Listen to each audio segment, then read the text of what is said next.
completely launched. We've started the show, and it is Planet Green Trees. We're about to embark 2 hours of medical marijuana and marijuana reform in Michigan. Attention, ladies and gentlemen, the Planet Green Trees show is underway with your host, attorney Michael Komorn.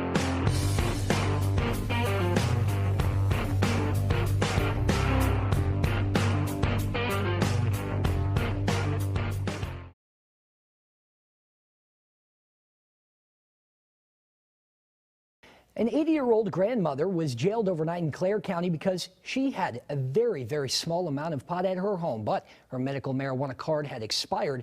Fox 17's Dana Chiklis joins us in the studio with details, and the family's push, Dana, to end the stigma surrounding marijuana. Right, Doug, we spoke with Dolores Saltzman and her son Mark, who say cannabis saved Dolores's life. It worked up an appetite for her when she was sick, helped her heal after multiple surgeries, and today she says it eases her pain from ongoing health conditions. So you can imagine how disturbed they are today after a deputy took this 80-year-old woman to jail for the first time in her life. After I smoke, I go down to a 1. Pain-wise? What pain-wise? Before I smoke, I would say I'm an 8 right now. This November, Dolores Saltzman turns 81. She lives with arthritis, diverticulitis, muscle and bone aches. But she says cannabis keeps her moving and making art. And this is the little paper I work with. It's called quilling. It saved my life because I had a bad bleed. But the medicine the doctor put you on, the opioids and all of that, what did that do to you? Sick to my stomach. June 13th, around 9 at night, Clare County Deputy Ashley Gruno knocked on Dolores's door, according to court records, to return Dolores's great-granddaughter's phone. That's when the deputy smelled marijuana. She came in and kind of frustrated. You remember how you were telling me that your anxiety went up off the roof? Way up. And she asked whose it was, correct? Right, and I told her it was me. You can see the deputy seized several pipes, 4 joints, and 1 purple jar with an undisclosed amount of cannabis. How much marijuana did she take? About that much. Dolores says the deputy searched her bedroom, took pictures, even helped her clean up. I got everything done but the 1 pan. And I says, are you ready, hon? Because she just standing there leaning after she put the bread and ketchup away, just leaning there. I said, are you ready, hon? Let's go. Then Dolores was handcuffed in the patrol car, says she wasn't read her rights, and escorted to jail for the night.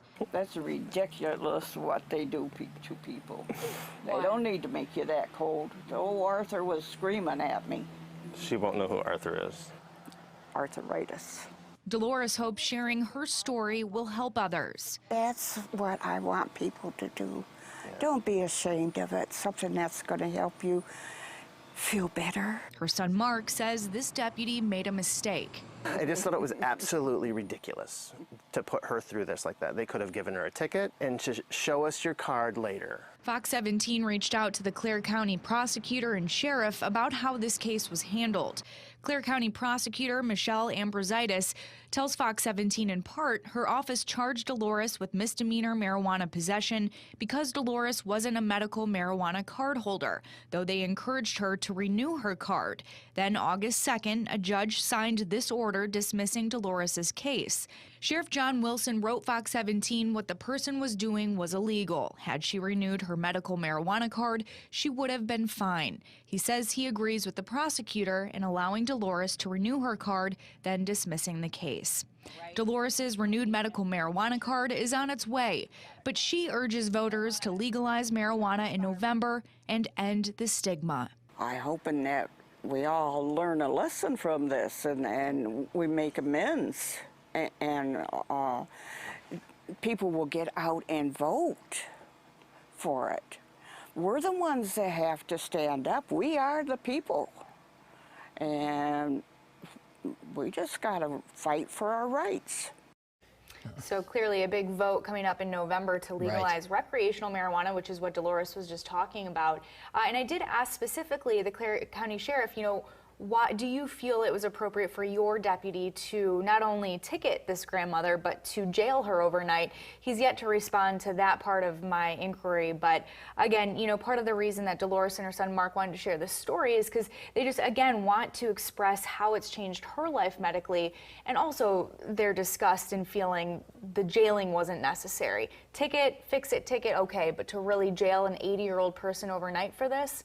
Right. That's up for debate. With enough health problems as it is, but right. now kind of thrust into the spotlight on this debate. So it looks like they're willing to take it on. Yeah, absolutely. Excellent. Thank you, Dana. Well, the annual National Night Out. Well, now, as 7 Action News reporter Kim Russo tells us, one lawmaker is pushing for change. You've seen the movies. Police seize the stuff of crime bosses to stop a network of criminals. But could it happen to the average person? Defense attorneys say it's happening all the time, especially to medical marijuana patients. This is video recorded by the office of attorney Michael Komorn, who's also the president of the Michigan Medical Marijuana Association. He says it shows stuff seized from his clients and held by police. His clients paid him thousands to represent them, and after years of waiting, got their belongings back. Why is the state engaged in this kind of activity? It allows law enforcement, and actually benefits everybody, to remove the profit motive from the drug dealing. Police will tell you they only see stuff they truly believe is connected to crimes. But often people are never charged with a crime, or their belongings are kept, even after charges are dropped. I did not get bound over by the judge in St. Clair County, yet they still had my stuff. Jennifer Hensey testified before state lawmakers in 2015 that she has multiple sclerosis and is a medical marijuana patient. She said even after a judge cleared her of any crime, the prosecutor fought to keep her valuables. Lawmakers changed the law to raise the burden of proof, but people are still voicing complaints. I felt robbed. Oh yeah, like a highway robbery. They want money. Ron Hammond and his son John say they believe it is all about making money for law enforcement. When medical marijuana became legal, they applied for cards to be caregivers and patients. Well, I thought everything was legal. Everything that you're supposed to do, I followed all the weights and all the counts and everything like that, but it doesn't matter to them when they come in. They just take everything and say, gotcha. They say about 3 years ago, police seized all their valuables. They say about 2 years later, only when they came close to winning their belongings back, were they charged with manufacturing marijuana. The Wayne County Prosecutor's Office released a statement saying the charges came independently and that the Hammonds had more than allowed 20 pounds of marijuana. But their attorney says there are pictures. He says that weight includes stalks, garbage, and unusable wet leaves, which shouldn't be included. Interestingly, the Hammonds say some of the things seized have nothing to do with marijuana. They say police seized their 401ks, which they contributed to through their jobs at a home remodeling company. Police told them they could because the money was from drugs. I don't understand it at all. It's on my pay stub. It shows where my money comes from. That all goes in there. It's all legal. All the money is traceable from his proceeds from his job right into his 401k. There is no logic or reason why the police have to go ahead and do what they're doing, but they have the right to do it under current state law. Representative Peter Lucido has introduced House Bill 4158. He says police all too often seize property from the innocent. Taking a look at the numbers, the state's asset forfeiture report says in 2016, police seized more than $15 million in property.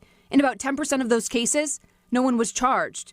Lucido wants the law changed so that police would only be able to keep your stuff if there is a conviction, forcing police to at least charge people in order to get their belongings. They have a right to seize it, put it in the evidence bank account or the evidence locker, then develop their case. But if they don't, what did the person do wrong under the law? Law enforcement leaders say if someone wants to get their stuff back, all they have to do is answer questions. One of the things that you have to do in a civil case, which you do not have to do in a criminal case, is you have to answer questions. It puts people in a tough spot if those proceeds are from an illegal activity. The idea that the government just takes it, and by the fact that they're possessing it, it becomes theirs, and the burden shifts to the owner of it to prove that the property is not guilty or that they acquired it in a lawful way, is against the grain of what we've learned and what citizens expect from our legal system. Michael Komorn argues it hurts justice. He says he takes on clients who can't afford his services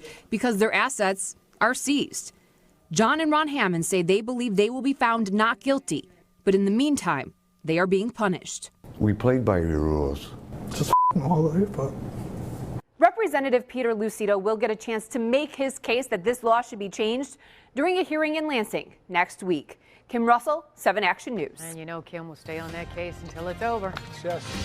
All right, here's a look at the super blue blood moon. Dave, you've been talking about this all week, so are we going to get a chance to see it tomorrow? It's going to be tough. That's why we're showing you pictures now. This was obviously a little earlier this evening. I will correct Mr. Llewellyn and tell you that it is super. It is a blue moon because it's happened twice in a month. It's not bloody yet. Not yet. That's tomorrow with the whole shadowing effect early in the morning. Let me get you through some times here, even though, again, I don't think you're going to be able to say it. Sorry, Dave, just had to do that. Okay. A little bit before. Challenging stuff. I've been developing new anti-epileptic drugs for about 30 years now. And this was absolutely the most challenging study that I've ever had to do from a regulatory perspective. Even though we took out all the THC and this was a pure CBD compound, it still remains, from the DEA's perspective, a Schedule I drug. That means it's highly regulated.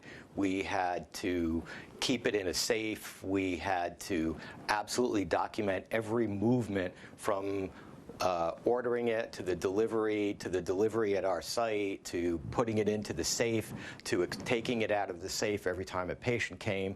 Every time the patients came back, we had to document exactly how many ounces of oil they got and how many ounces of oil they used, and then we had to call a special company to come and take away what was remaining.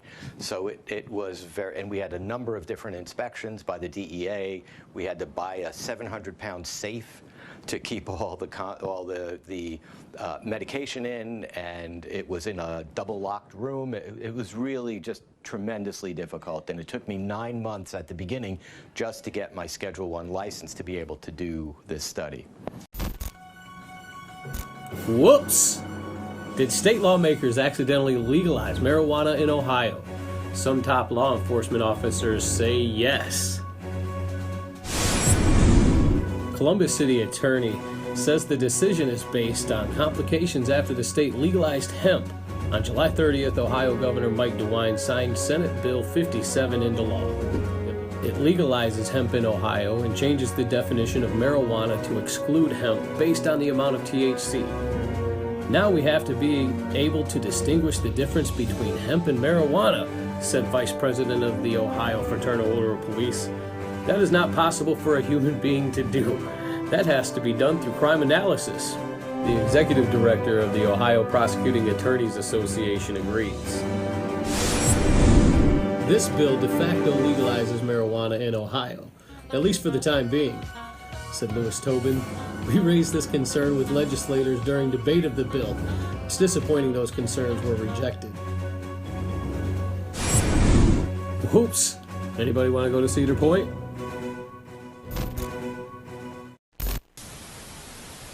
Well, the big story, cannabis controversy. With the legalization of marijuana planned to go on the November ballot, opponents are making a big push to drum up a no vote. Prosecutors and police holding events all across the state today trying to get their message out. They say marijuana is not harmless and legalization would be devastating in Michigan. Supporters say legalization will bring much needed regulation and will actually limit criminal activity. And we want to know what kind of impact you believe the legalization of marijuana will have on our state.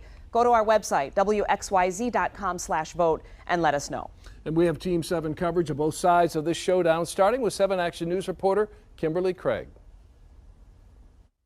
These law enforcement officials are coming out strong against the proposal to legalize pot, warning against what they say would be devastating on so many levels. The marijuana industry targets children, and it does so with marijuana-infused gummies, cupcakes, lollipops, sodas, and other products. In Monroe today, the county's chief assistant prosecuting attorney began by listing reasons why he and others say recreational marijuana is bad for Michigan children, people's health, and the places we work. How are we supposed to compete with the rest of the world when we have a third to half of our workers stoned? We predict that increased use among youth and young adults will lead to lowering IQ rates, more school suspensions, and higher college dropout rates. And they say legalizing marijuana would lead to more people driving dangerously and do what it's reportedly done to a town in Colorado. Business officials and city officials there testified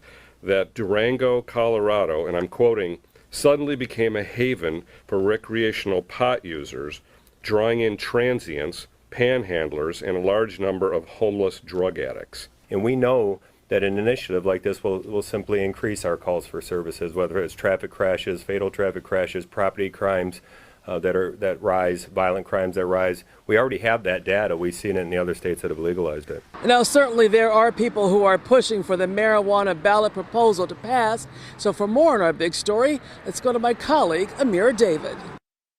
That's right. I actually spoke to one pro-marijuana advocate who says prohibiting the substance will actually decrease public safety. Multiple polls show that roughly 60% of Michigan voters want to see marijuana legalized. We really need to regulate and control marijuana so that our children have less access. Sharmi Golson is one of them. She's been advocating for it for the better part of a decade as the founder of Michigan Moms United. And today, she's speaking out against law enforcement agencies across the state, now asking the public to say no on recreational use of pot. Why? She believes legalizing it like alcohol actually better controls it. But it's difficult. You can't unless you have ID. And the folks that are selling alcohol, they don't risk losing their license so that the youth can, have access to it. Under the new proposal, anyone over the age of 21 would be able to carry up to 2.5 ounces of the drug. Law enforcement argues that passing it would require more policing, but Golson and other advocates believe it would just make policing smarter. MSP data shows nearly 10% of drug arrests in Michigan are marijuana related. Ask police to really stop focusing on marijuana use and perhaps utilize resources to help people. Instead, she wants to see police focus on finding harder criminals like rapists and murderers. But what concerns her most of all is that law enforcement agencies often rely on grants to crack down on the drug, making her question their incentive to maintain the status quo. We've seen them turn out en masse at the hearings for forfeiture reform, and they tell the legislature again and again, we need that money for our budgets. And the debate continues on the pros and cons, but ultimately it will be left up to the voters to cast their ballot on November 6th. For now, Amira David, 7 Action News. And for a closer look at the proposals on the ballot this November, head to our website, wxyz.com. Well, we got this. Suffering from chronic pain, arthritis, Parkinson's, or autism could soon have access to medical marijuana. The state review panel is now recommending 10 more qualifying conditions. New at 7, 24-hour News 8's Marvis Herring is talking with a Kalamazoo doctor who's on that panel and says this is a step in the right direction. Medical marijuana breaks barriers for people living with autism, according to Dr. David Crocker, and he says he's optimistic that their recommendation to add it to the list will be approved. The reality is they've shut themselves down because they're overwhelmed. But Dr. Crocker of Michigan Holistic Health tells me medical marijuana helps people with autism better navigate times of sensory overload. He's prescribed marijuana to some people suffering from qualifying conditions who also are autistic. On their return visit, talked about how well it was working for their autism. Obsessive compulsive disorder, rheumatoid arthritis, and inflammatory bowel disease are also on the latest batch of recommendations by the Michigan Medical Marijuana Review Panel, and Crocker calls this progress, helping people manage both physical and psychological issues. What we've done by fine-tuning the qualifying conditions is we've really opened the program up to a whole nother set of patients that could benefit. In a statement to 24-hour News 8, Michigan's chief medical executive says there are parents of children with autism touting the benefits. Some have seen symptoms relieved, but right now, Dr. Eden Wells still wants more research. She writes to us, "I cannot recommend medical marijuana as a medication for autism at this time as clinical studies have not been concluded." So we've seen really good results. But Dr. Crocker is convinced, and he believes we should keep these conversations about medical marijuana going, despite the ongoing push for recreational pot legalization. Number one, we haven't passed recreational legalization just yet. Recreational legalization does not help minor patients in any way. They still are going to need a medical program to get involved. Right now, these additional conditions are just recommendations, but the director has to make a decision by July 10th. We'll be watching to see what happens. In Kalamazoo, Marvis Herring, 24-hour News 8.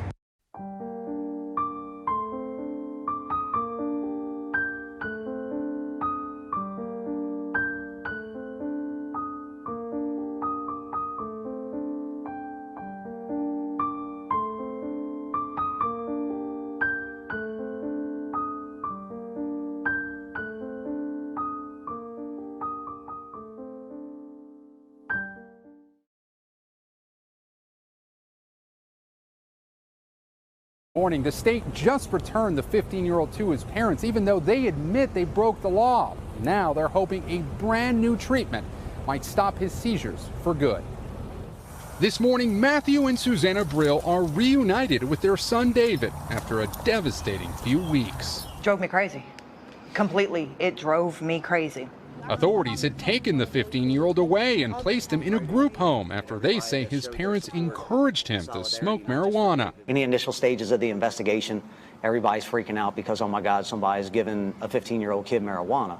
His parents say David suffers from debilitating seizures, but pot stopped them for 71 days. The drug is illegal in Georgia, and they were charged with reckless conduct. The Brills say David's seizures returned during his time in the group home. He has to live. He has to have a quality of life.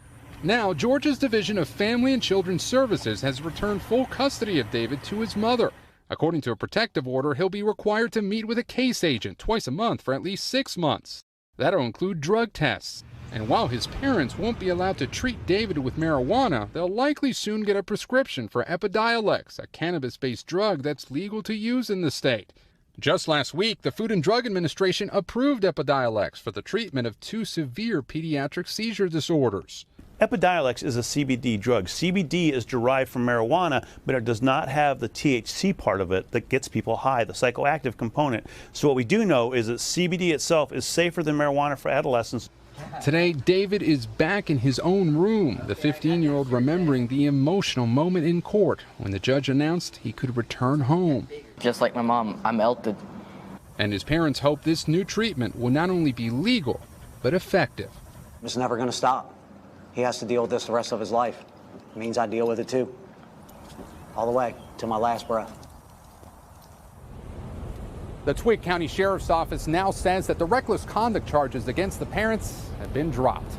Guys, back to you. All right, good to see some resolution there. Thank you. Governor John Hickenlooper calling it one of his toughest decisions. He has spent all day debating whether to sign a bill that would legalize medical marijuana to treat autism. CBS 4 investigator Rick Salinger has been reporting on this emotional issue, and he is live from the state capitol. Rick, the governor apparently just made his decision.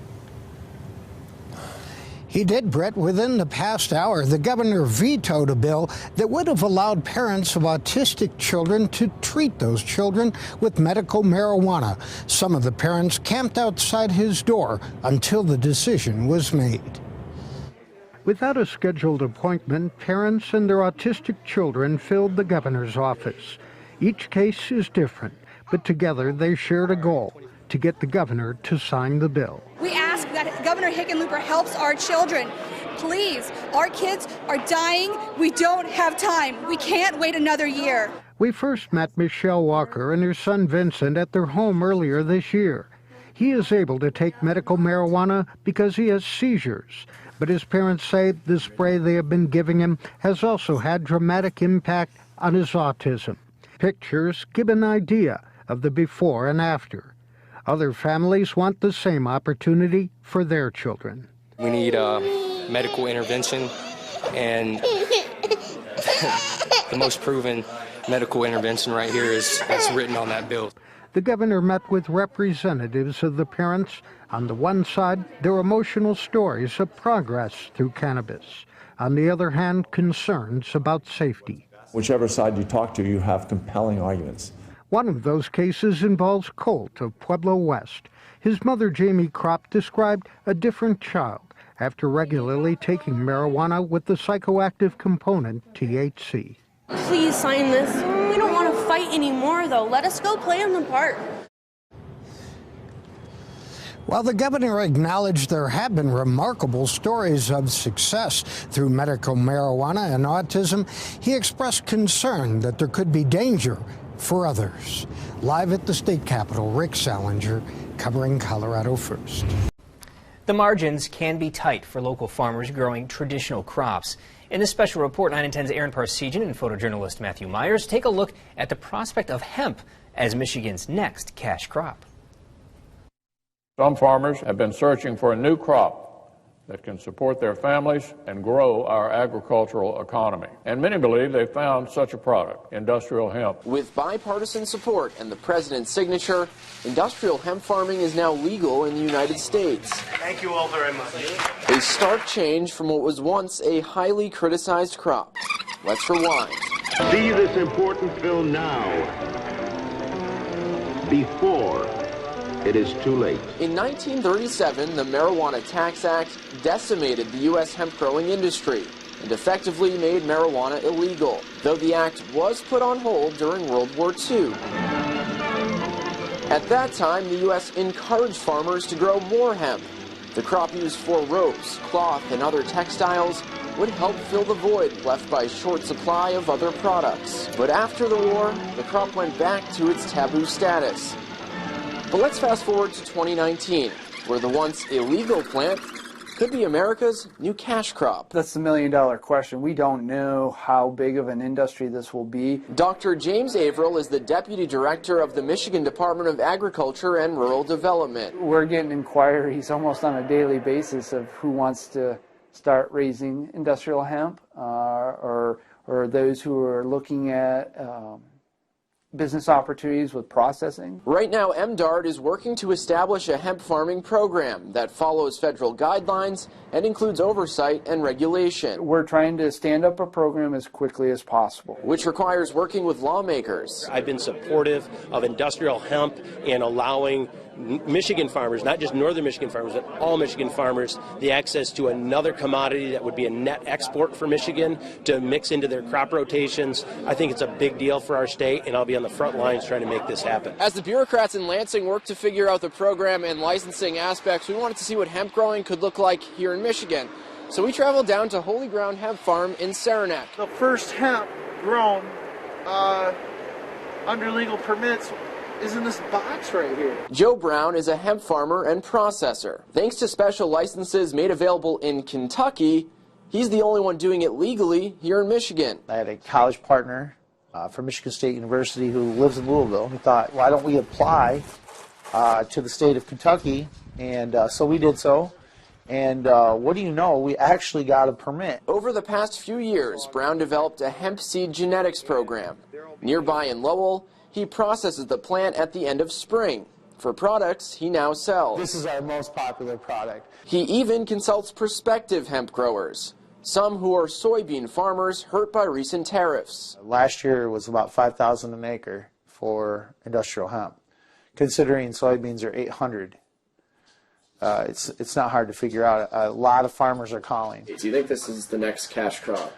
Absolutely. But Brown says farmers should still take it slow. There's a lot of people that are going to want to get rich quick, and there's going to be a lot of pathways that are promised to do that. Use caution. Start slow, do your research, and do your homework. This year, prepare for next year. And with licensing, local farmers could find a lane for future success and less reliance on crops of old. It's a viable crop that is already an existing $4 billion industry. Reporting for Northern Michigan's news leader, Aaron Parsegian, 9 and 10 News. And now I'm back on it. What's this? In the face of injustice, we stand proud and tall. Police misconduct drives us up the wall. We come in all shapes and sizes, fighting to be free. Jack-booted thuggery serves to charge our battery. We are the dildos for justice, and we are here for you. When you just don't have the juice to do what you must do, and when the police come calling cause you smoked a little grass, grab a dildo for justice and shove us up their ass. We do all the hard work at attention all the time. We may be rigid, but our justice is sublime. We vibrate with intensity, electric in our cause. When the cops don't have a warrant and they violate our laws, we are the dildos for justice, and we are here for you.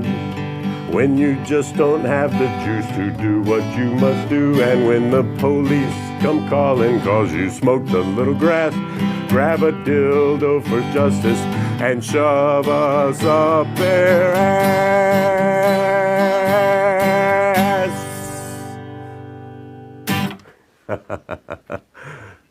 Nice. Now at 11, you can legally possess recreational marijuana in just over a week, but you'll likely run into one glaring problem: buying it without breaking the law. Recreational marijuana businesses are not expected to open until 2020. New tonight, 24-Hour News 8's Marvis Herring has the explanation from state officials. Marvis. Good evening. I'm told that the application process for prospective marijuana businesses isn't ready yet, and legally, it doesn't have to be ready until December of next year. Businesses who are granted a license would then open sometime in early 2020, but police in our area are making Paw Patrol preparations right now.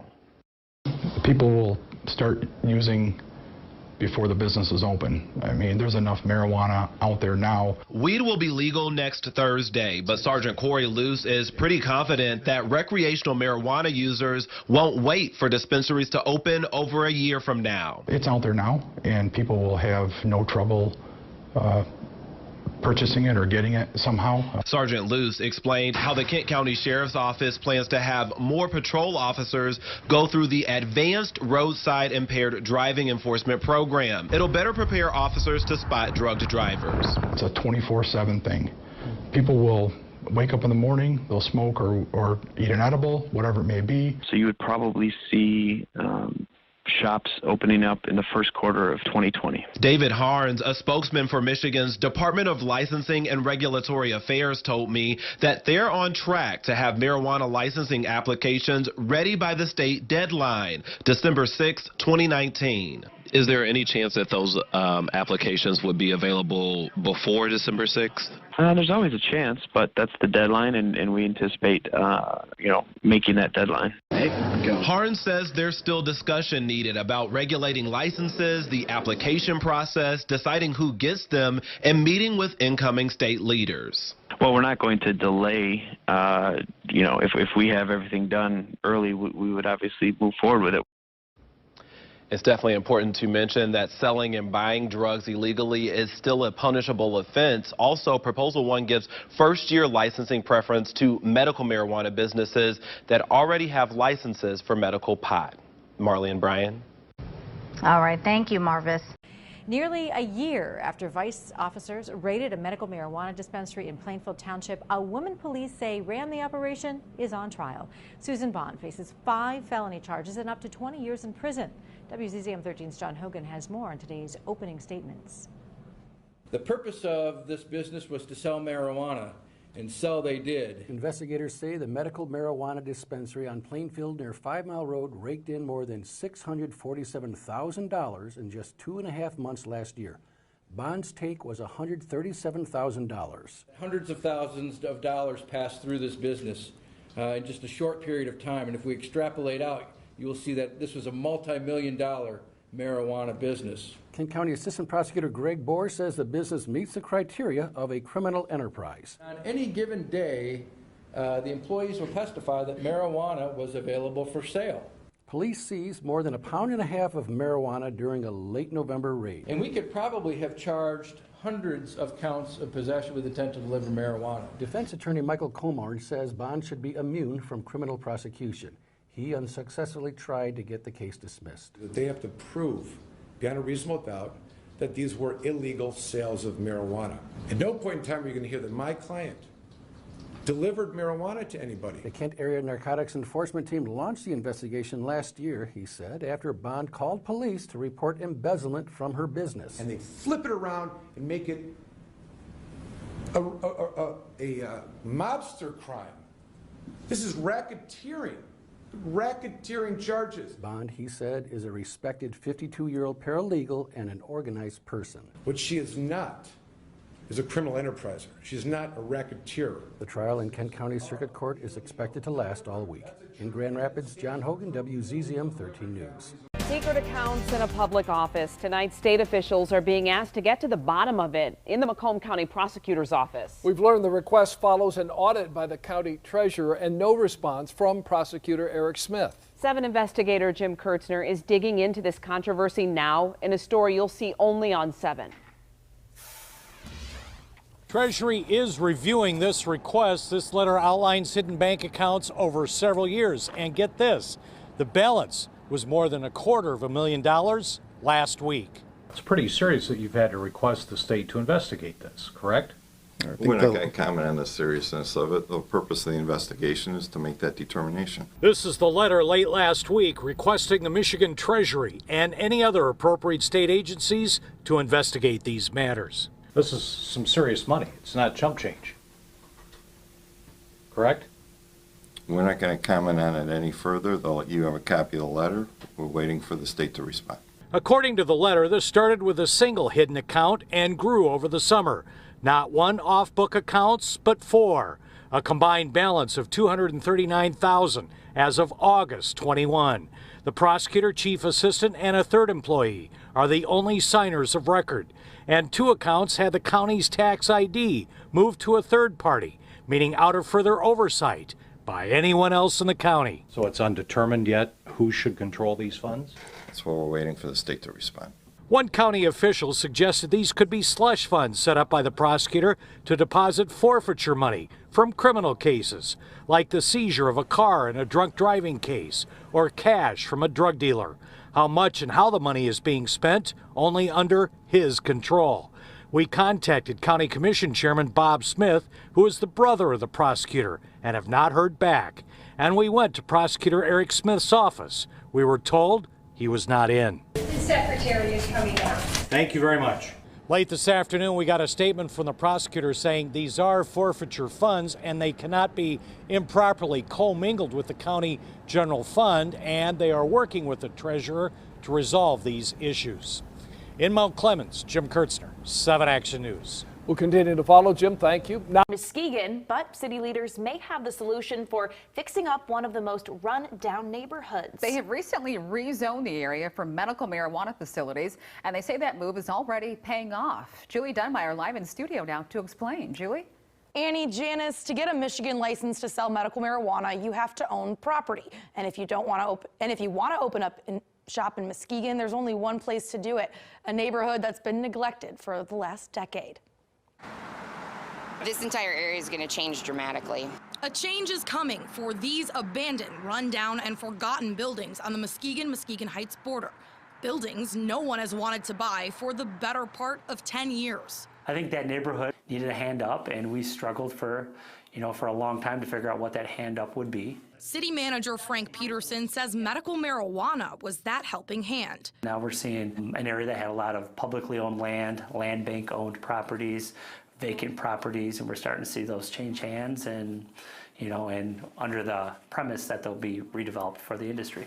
That's because this area is the only option in Muskegon for those who want to open a medical marijuana dispensary or grow facility. As soon as they close on their buildings, which most of them have in the last 4 to 5 weeks, once that happens, you're going to see a tremendous change in what the visuals of these properties look like. Connie Maxim Sparrow helps people in the marijuana business navigate Michigan's laws. The zoning changes were made at just the beginning of this year, but she says 10 of the 20 available properties have already been snapped up and at higher prices. I think it's really important that people realize that a new emerging industry like medical marijuana is definitely making a direct impact on communities. By bringing business to a ghost town. Like this area used to be industry in here, many, many decades ago, and it's never been able to kind of turn from industry to something else. And this is its chance to make that transition. Now, developers are also required to make improvements to the building before they can get a Muskegon license. Stipulations include eliminating blight and even improving the building so it can have multiple uses if the marijuana industry should ever leave the area. Developers anticipate the facilities could open up in early next year. But for now, in studio, Julie Dunmeyer, Fox 17. All right, smart idea, Julie. Thank you. Texans are changing their minds about medical marijuana. This evening, we're taking an in-depth look at what's driving the shift. A poll of registered voters in Texas shows 84% now support legalizing marijuana for medical purposes. That is up 8 points from 2015 when this poll asked that same question. Texas lawmakers are now pushing legislation to match the changing views of voters.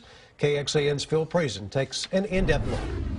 The people who move the most in the debate over medical marijuana are Republican women, like Amy Lou Faywell. They don't understand that cannabis is a God-given plant with medicinal properties, like many other God-given plants with medicinal properties. Her 19-year-old son has autism and lives at a residential facility. She wants to change current law, have him take medical cannabis to see if he can come home on the weekends. Women are nurturing, and they're moms, and they have compassion for somebody else who has a child that's hurting. The holdouts, according to the UT Texas Tribune poll, are Republican men. Then there's major opposition from law enforcement.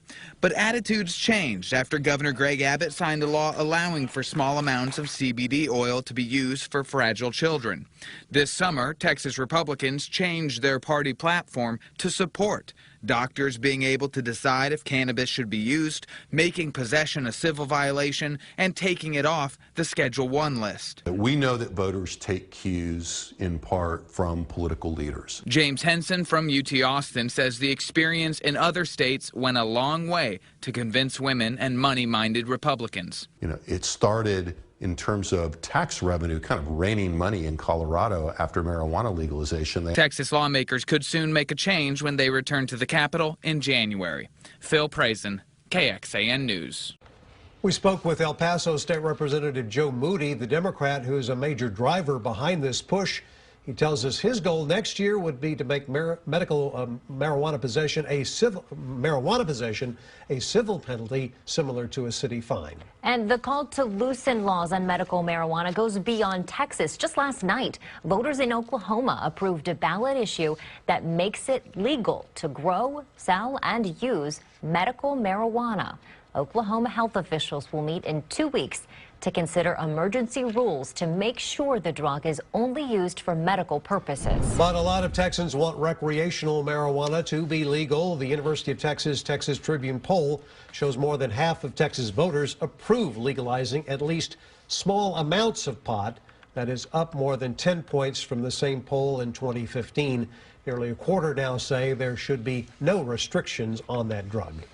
You can't tell from this perfect crow position, but Camille Petrillo spent more than a decade nearly paralyzed by pain. Her spine partially fused, both hips replaced. I suffer incredible pain, chronic pain. I did opiates. I was dwindled down to 80 pounds. 10 different prescriptions still didn't help her pain and loss of sleep. Then she found marijuana. Medical marijuana is a lifesaver for me. She's ditched the pills and now vapes cannabis. I'd say average of 4 vapes a day. Chronic pain, PTSD, and now opiate usage are the newest ailments New York State has approved for cannabis medicine. Nearly 60,000 patients are using it, with 1,700 docs doling out prescriptions. Dr. Daniel O'Connell is one of them, working in a whole new way with a virtual visit, handing out prescriptions for medical marijuana to patients who never come to his office. In 2004, my battalion, or lots of battalions, we went into Fallujah. And Corporal Todd Rogers found himself still fighting battles once he came home. The chronic pain, the headaches, and also the PTSD. Rogers is a typical telemedicine patient for Dr. O'Connell. Uploading his medical file electronically, the doctor sets up a secure video conference, then mails off the card for him to fill his prescription. Medical marijuana as a safer alternative to opioids in order to help combat this very serious crisis. According to New York's Health Department, medical marijuana cuts the amount of opiates needed for pain and saves lives. States with medical marijuana programs are seeing 25% fewer deaths due to opioid overdose. Patients like Rogers can go to any one of 10 dispensaries in New York to fill a pot prescription, choosing from pens, drops, gels, and it's a booming business. MedMen, with its splashy 10,000 square foot place on Tony Fifth Avenue, is well positioned when and if recreational pot goes legal. A record number of Americans now support legalizing marijuana.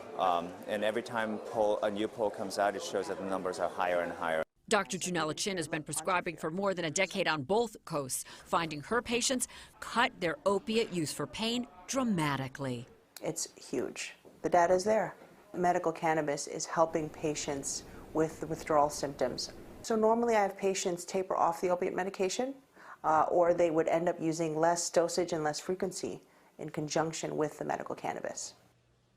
So let's talk about a major obstacle, cost. where you can get opiates as a prescription medicine covered by your insurance company. Medicinal marijuana is all paid out of pocket. This is still part of that state versus federal law issue. While states have legalized it, the federal government has not, which means users are forced to spend hundreds of dollars every month for this type of medicine. 6 weeks from now, Michigan will vote on whether to approve recreational marijuana. Polling suggests it's likely to pass, but multiple local police departments are looking at data from Colorado, and they want you to see it. Mara McDonald is live downtown tonight. And Mara, some communities are urging a no vote. Others are holding town halls to talk it over. It's exactly, Kimberly, and I think we're going to see a whole lot more of that going forward as we march towards November. But it's really interesting. So far, we haven't seen a well-funded or well-organized pro or con camp yet. Our recent polling shows that marijuana is looking like it's going to pass. Political operatives will tell you they look at ballot props at this time to see whether they're polling at 60%. Pot's not there yet, but it's close. The Michigan Association of Police Chiefs sent out data from Colorado law enforcement to police departments across the state for 2 reasons. They wanted all chiefs to see the numbers, and they encouraged sharing it in their communities. Shelby Township put the entire report up on social media. Our job is to follow a law, and we're going to, regardless of what the law is. That's what police do, and we will do that in Shelby Township. But obviously some of the things I'm very concerned about. What raised his eyebrows in particular, after all, this report is 176 pages long, violent crime stats, accidents, and youth usage, all of which this report from the Rocky Mountain High-Intensity Drug Trafficking Task Force says have increased. Now realize the group is not neutral. It's part of a federal program aimed at combating drug trafficking, which has pro-pot groups calling foul on its findings and questioning its data usage. One thing is clear, if recreational pot is a go here, police departments will have challenges. For example, drug-sniffing dogs. We're going to have to do a study and find out, are dogs going to be ineffective anymore? Are we going to be allowed to put them on the street and search for drugs if they're going to be hitting on marijuana all the time? Something we're going to have to look into that concerns me. Back here live, realize that as we all head to the polls in November to make a decision on this, our friends across the border in Canada, well, the Senate of Canada has already voted to make pot recreational there. We're live downtown tonight. I'm Mara McDonald, Local 4.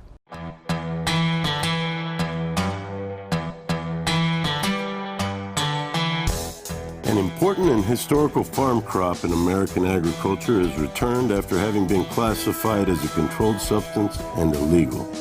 On December 20th, 2018, the President signed the Farm Bill, also known as the Agriculture Improvement Act of 2018, into law. The signing of the act was great news for the hemp industry, which amended the definition of marijuana in the Federal Controlled Substances Act. Hemp is now defined as the plant, Cannabis sativa L, and any part of the plant, growing or not, with less than 0.3% THC concentration on a dry basis. The plant itself is no longer a controlled substance. Hemp is one of the most versatile plants on earth. From clothing, fiber, paper, building materials, hempcrete, biofuels, CBD, and medical uses, it has been a part of America's industry for over 200 years. Even the United States Constitution was drafted on hemp paper. The time is now. If you're thinking of getting in the farming or processing of hemp, contact our global experts, legal, and consultation teams to make sure that you're on the right road when you venture into the new hemp industrial revolution. Michigan Hemp Industries has been a leader and advocate for the return of the hemp industry, so come be a part of the new revolution in agriculture in Michigan.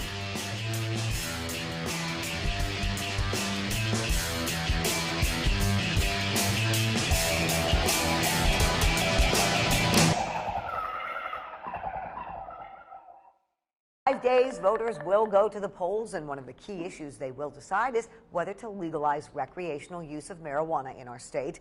A poll this week for the Detroit News shows overwhelming support for Proposal 1. 57% of the people surveyed statewide say they would vote for legalization. 40% say they oppose it. Today, we're taking a look at the next steps if the marijuana proposal does indeed pass on Tuesday. And there are key questions that many are asking about the future of marijuana in Michigan. Where would people get it? Will pot shops open immediately after the law takes effect? We will verify the answers. But we're going to start with a look at impaired driving and the process of testing for marijuana. 13 on your side's John Hogan, going to begin our team coverage. The state launched a program about a year ago for roadside drug testing. Now those oral fluid samples end up at this lab in Kalamazoo. Marijuana is the #1 drug that we see in people. Forensic Fluids in Kalamazoo is a place where oral swabs collected by police go to be tested. A high-tech process using saliva can pinpoint what drug is involved. Marijuana leads the list. Other drugs detected in the roadside test are cocaine, opiates, and methamphetamine. Michael Prince is head of the Michigan Office of Highway Planning Safety. He says drugged driving has become far more prevalent in recent years. What we're having to do is train more law enforcement officers on recognizing drug impairment, where in the past it wasn't as big of a concern. Today it's a huge concern. The state last November launched the preliminary oral fluid analysis program. It allows for roadside tests by police officers trained as drug recognition experts. The oral swab is part of a 12-step evaluation process. They open this, they do this on the side of the road. Drivers put a cotton pad in their mouth to collect saliva. It takes a few minutes. Really, it's Wicks fluid. It's like putting a paper towel in your mouth. Because we need to collect about a half a teaspoon of fluid in order to have something to test. Bridget Lorenz Lemberg started Forensic Fluids in 2005. She says police agencies like the convenience of roadside testing. I can watch you spit on a stick. Getting stuck with a needle, you need a phlebotomist. A growing number of states have tapped Forensic Fluids to test samples collected as part of the anti-drugged driving campaign. There's 9 or 10 other states in the United States that have tried or are trying oral fluid. Michigan State Police are expected to release results of its one-year pilot program later this month. Kent County is among 5 counties selected for the roadside drug tests. The pilot counties were chosen based on several criteria, including the number of impaired driving crashes. In Kalamazoo, John Hogan, 13 on your side. More than 70 communities around Michigan are telling state officials they will not allow businesses related to the production and sale of recreational marijuana. Cities and townships have passed resolutions notifying the state they will not allow marijuana-related businesses. It's one of the provisions of the statewide proposal passed in November legalizing the sale and use of recreational pot. Among the West Michigan communities opting out of marijuana sales is in Ada Township, in Kent County, Fremont, in Newaygo County, and Over-Isle Township in Allegan County. Leaders in Macomb County. And now to your voice, your vote. New poll numbers show a majority of Michiganders are in favor of a ballot proposal legalizing recreational use of marijuana. We've activated our 13 on your side instant poll asking how you feel about the issue. You can share your opinion right now by clicking the vote button on our app or going to WZZM13.com/vote. The new poll by Emerson College shows 60% of voters support legalization of recreational marijuana in Michigan, 26% oppose it, and 14% are undecided.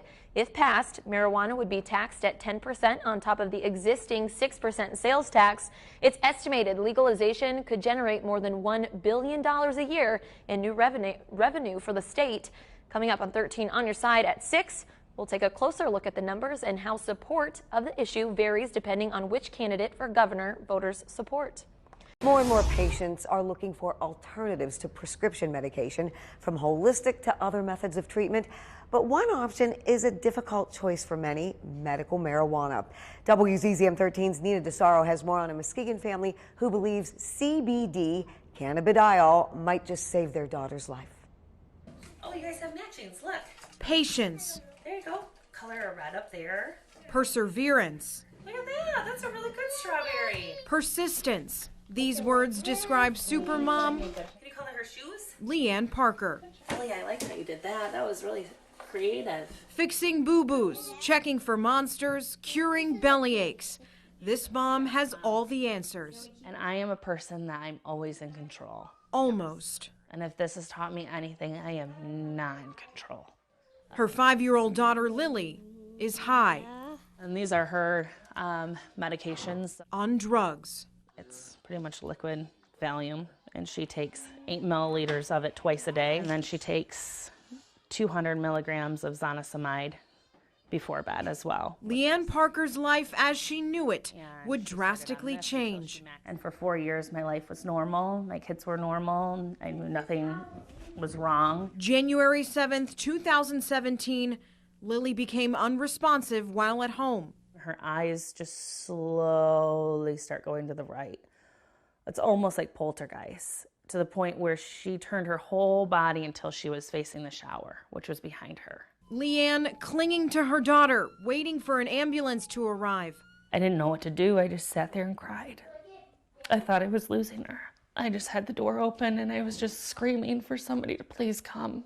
Just lay on your side, baby. Whatever was happening to Lily lasted 40 minutes. And they just said, if it happens again, call us, and sent me home with no answers. 2 weeks later, it happened again. Lily, can you see me? And she did testing, and everybody said, I don't know, just the brain is, welcome to the brain. A neurologist confirmed Leanne's fear. With 2 seizures that are unprovoked, you get the diagnosis of epilepsy. Now she's failed all pharmaceuticals. Lily became sedated. Her teachers started to take notice. I ran right to the classroom, picked her up, and she was falling asleep. She was running into walls because she was so tired and she's so sedated. A final option is brain surgery, if Lily were to qualify, which could result in a loss of Lily's peripheral vision. And there's a chance that it wouldn't even work. So then my daughter is partially blind and still has seizures. How do you make that choice for your kid? For the first time in her life, Leanne couldn't fix it. And it was awful, and I had no answers. Until she found out about CBD, cannabidiol. She wouldn't get high on it. I can't overdose her on it. Why wouldn't I try it? Shifting her focus from prescription drugs to medical marijuana. I actually had to change pediatricians because I was afraid of walking into that office because I knew that they would say no. And I knew going forward they would continue to judge me as that mom. Lily's neurologist and new pediatrician signed off on a medical marijuana license. There's only one problem. I was like, okay, I'm on board. I want to do this. How? Where? What do I do? How do I go about it? And how do I even know how to dose my daughter? Leanne found out about Bloom. The Ann Arbor-based medical marijuana facility offers doctor-patient consulting. Are you excited? Yes. Yes, it's a big adventure. Yes. Yes. They gave her these CBD oils to try. And I just put it right underneath her tongue. Lily was having 2 seizures a month. I wish this was option 1 before the pharmaceuticals. I wish I would have tried this first. It's now been 25 days, seizure-free. But it's my daughter, so you can judge me. I feel like we live in a culture where it's okay to pop Oxycontins and Vicodins and painkillers, but we look at CBD oil like it's awful. I mean, I just don't understand that. It's still a little too early to tell, but so far, so good. I am not hopping on a bandwagon of medical marijuana. I am jumping off of a pharmaceutical bandwagon. Her patience. Life happens. Life happened to me. My life was normal. Perseverance. I will go to the top of the mountain for my kid before I give up and say that brain surgery is the only option. Her persistence. Because I'm not a person that I'm just going to give this to my daughter. I want to know what happens to a molecular level to her. Is something Leanne can control. Put it right underneath. Leanne is extremely hopeful because it's been 25 days without a seizure. So far, this is the longest Lily has gone without having one since July of last year. Back to you. New at 4:30, while medical marijuana is legal in the state, most doctors aren't recommending it to their patients. Instead, in many cases, highly addictive opioids are being prescribed. NBC 10 Boston's Cassie Arsenault is live at the State House with a closer look at why that may be happening, Cassie. Good evening to you. Yeah, tens of thousands of Americans are dying each year, and the quest for a solution to the opioid crisis is obviously a national discussion, but some are suggesting that marijuana could be one of the solutions.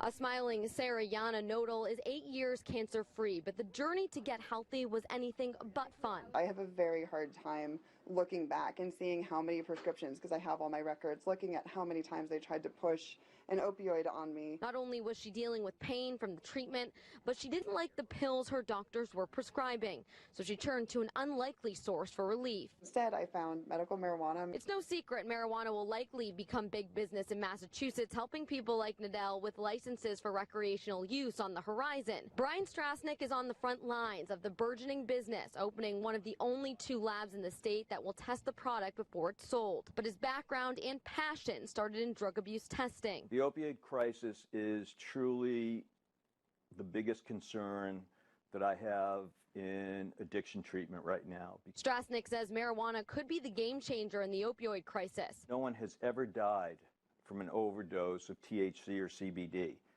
Many people are dying every day from overuse of opiates. So why are doctors in Massachusetts still prescribing opioids over marijuana? Dr. Janice Bissix answers that. The vast majority of doctors receive no training in the medical use of cannabis. So they're a little leery and they don't understand really the medical benefits. But many say with positive results and little to no side effects, all that could change with time. I do wish that I'd had a doctor who maybe made it feel like it was okay to experiment with medical marijuana. The more people learn about the medical benefits of cannabis, the more they're going to really demand it. Now, there is a license that a doctor needs to acquire. It basically consists of further education on cannabis before they can recommend it to their patient. Live in Boston, Cassie Arsenault, NBC 10 Boston. Since marijuana was legalized in Colorado, it has been touted as a treatment for all kinds of physical and mental ailments, and that includes autism. Tonight, our Rick Salinger introduces us to a family that says marijuana has been a miracle drug for their son. Oh, yeah, the news is here to talk to you. Colt may look like your ordinary 10-year-old boy. Hi. But his family feels there has been a transformation. They credit medical marijuana for taming his severe autism. They had been living in Arizona. I'm sitting at my wit's end crying, not knowing what I'm going to do for my son. But I knew he could have a better quality of life.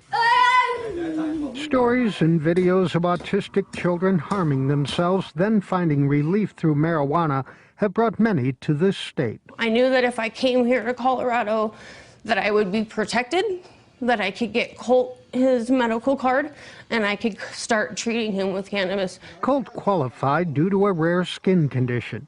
His mother began giving it to him in different forms, vaping, and homemade tinctures with strong levels of the psychoactive component THC. I make this probably about once a week. From their own plants, Try to grab what I think is 28 grams. Jamie showed us how she bakes, Into the oven. grates, Let me take that. and mixes the cannabis with coconut oil to create what she considers a miracle drug for her son.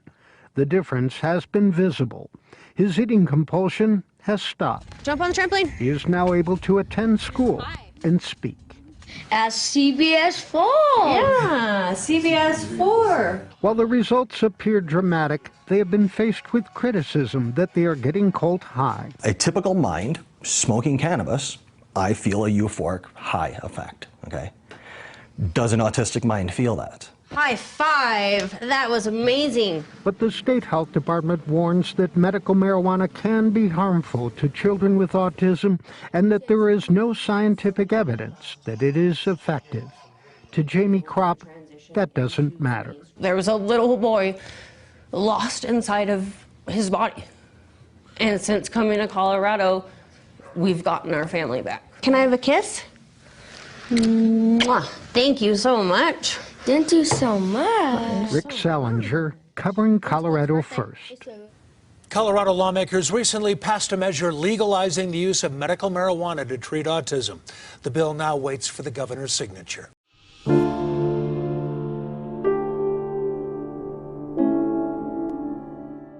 If you were to ask me years ago, I would have said Vivian is just a lot of work and a lot of stress. We looked up, well, what are our options in New Jersey? Because if this is something to do, we got to try to help get a law passed. And when we looked it up, it was like, oh, look, there's a medical marijuana law in New Jersey. Great, we can go tomorrow and get it. It was one of the most unaffordable programs, and we could tell as we were going through the process that this was not designed to be either easy or even successful. That's when we were like, okay, we're going to have to at least temporarily move, and we'll figure it out from then. We knew 100% for sure we were going to stay, and we saw the effects of it working almost immediately. A lot of trial and error. Originally, we were trying just CBD, then we were starting to mix in THC, then we found out that CBD was causing more problems, and it was mostly the THC that was helping her, but then it was different strains, and so I went through a whole trial and error process of finding just the right mix. We'd gotten anywhere from 30 to 45 days without having a major seizure, which is groundbreaking for us. These days, Vivian is probably one of the most inspirational people I know. She's always making you smile and just realize different things in life that are important.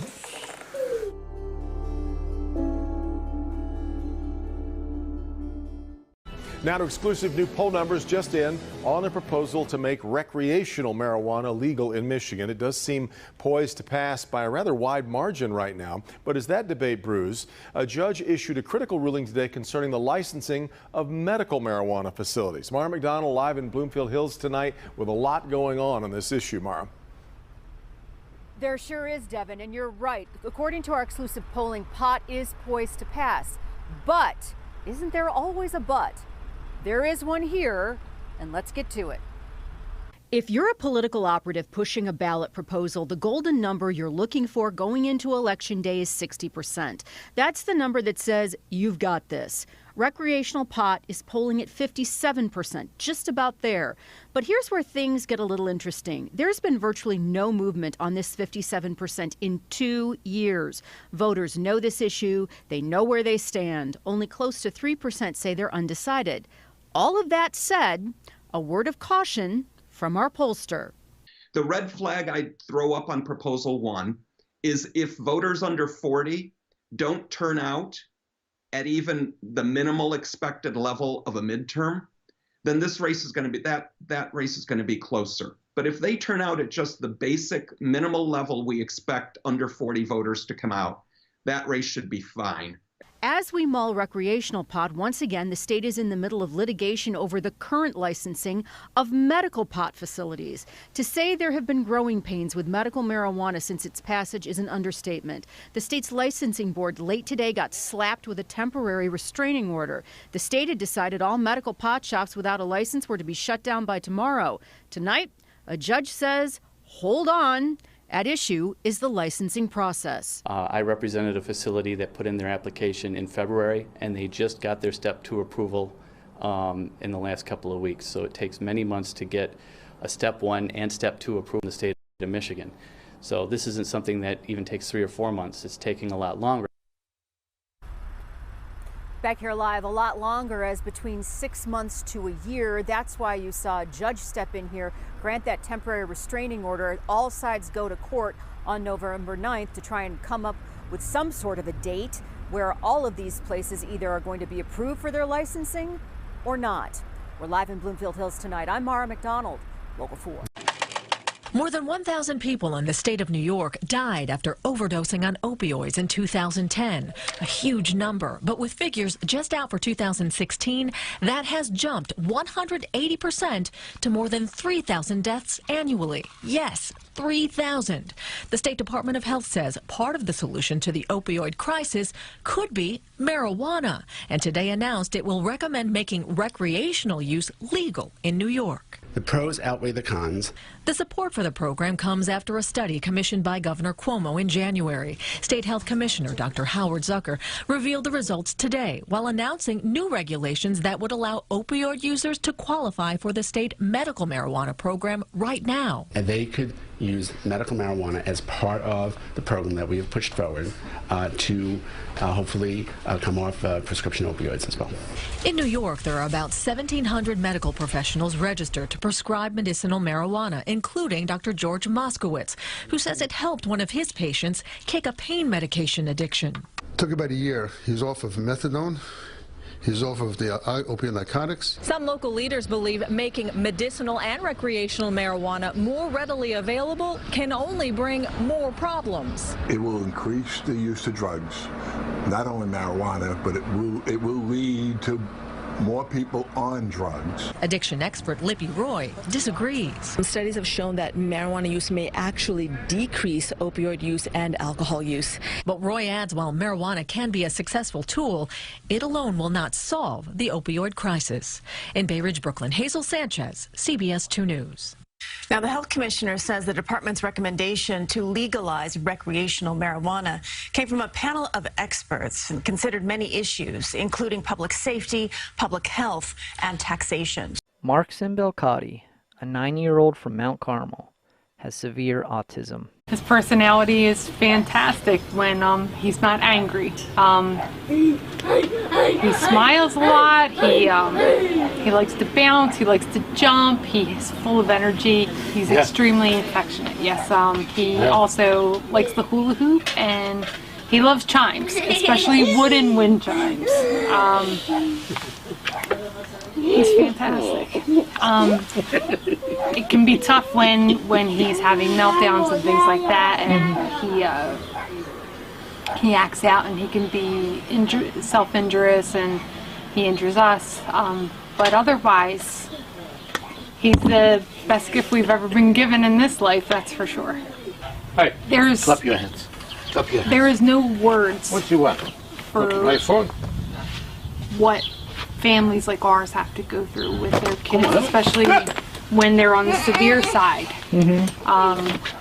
You know, we can have violent outbursts really at any time and anywhere, and you know, if we're out in public, people can't understand that. You know, he could easily run out into the street and get hit by a car because he would never notice that a car was coming down the street, something like that. So it comes with its challenges. Markson has been prescribed medical marijuana, which his parents say has helped with his behavior. He has better days overall, where before we were on medical marijuana, we had at least 5 days a week of nonstop screaming and violence and trips to the emergency room and even hospitalizations.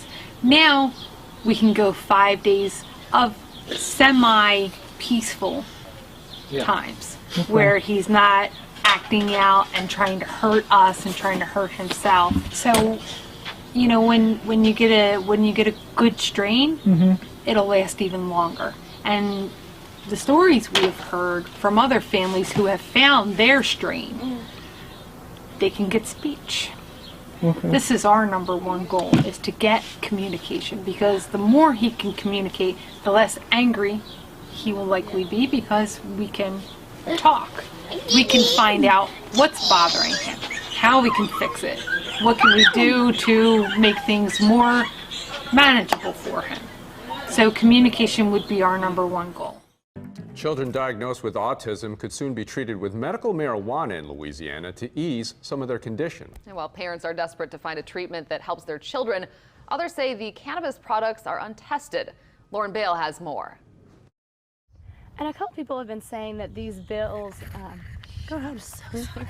For Caitlin Castleberry, even a trip to the park becomes a production. Come on, Ram. Stay with Mom. Her 2 sons, 9-year-old Bodie and 8-year-old Ramsey, are both on the autism spectrum. Every single day revolves around controlling their side effects. I would hope that if their nervous system were regulated and they were more at ease in their environment, that they wouldn't smash through things, that they wouldn't have to bang their head in the wall. A bill that would allow medical marijuana to be used as a treatment for autism is steps from final passage at the legislature. Castleberry hopes it could provide the relief to her boys that prescription drugs have failed to do. The current pharmaceuticals aren't effective and they are harmful to our children. We want a safe and effective medicine. We want an alternative that will not damage our children's lives.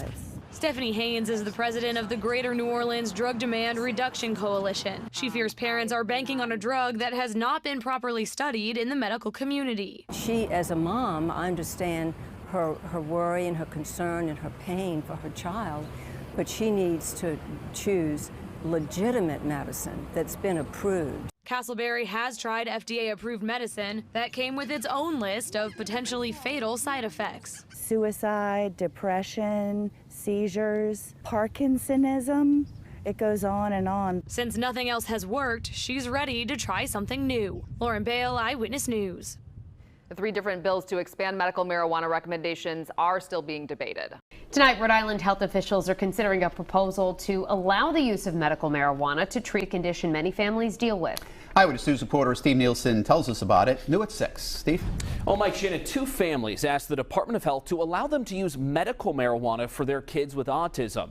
Now it's in the hands of officials to decide if they should change the law. Medical marijuana review panel. A handful of concerned parents gathered at the Rhode Island Department of Health Monday with one clear objective. We're going to decide whether they should allow us access to this medication. Paul Labont was one of 3 speakers at the public forum. His petition kick-started it, asking for autism to be listed as a debilitating medical condition so that those who have it can be prescribed medical marijuana. Sublingual. The Department of Health only lists a handful of conditions accepted for medical marijuana, including cancer, seizures, PTSD, but not autism. Oh, it's heartbreaking. It's heartbreaking. Nicole Cervantes testified CBD has already helped her son. He has been able to focus more. He doesn't elope as much. He no longer bangs his head. No one spoke against the proposal. Autism spectrum disorder. Randall Rockney, a Hasbro pediatrician, said the DOH should approve it. A trial of such a medication to help manage the behavioral manifestations of autism spectrum disorder would be a good idea. It's very important, and it does get overwhelming and discouraging for me, but I know if I don't fight for him, who does he have?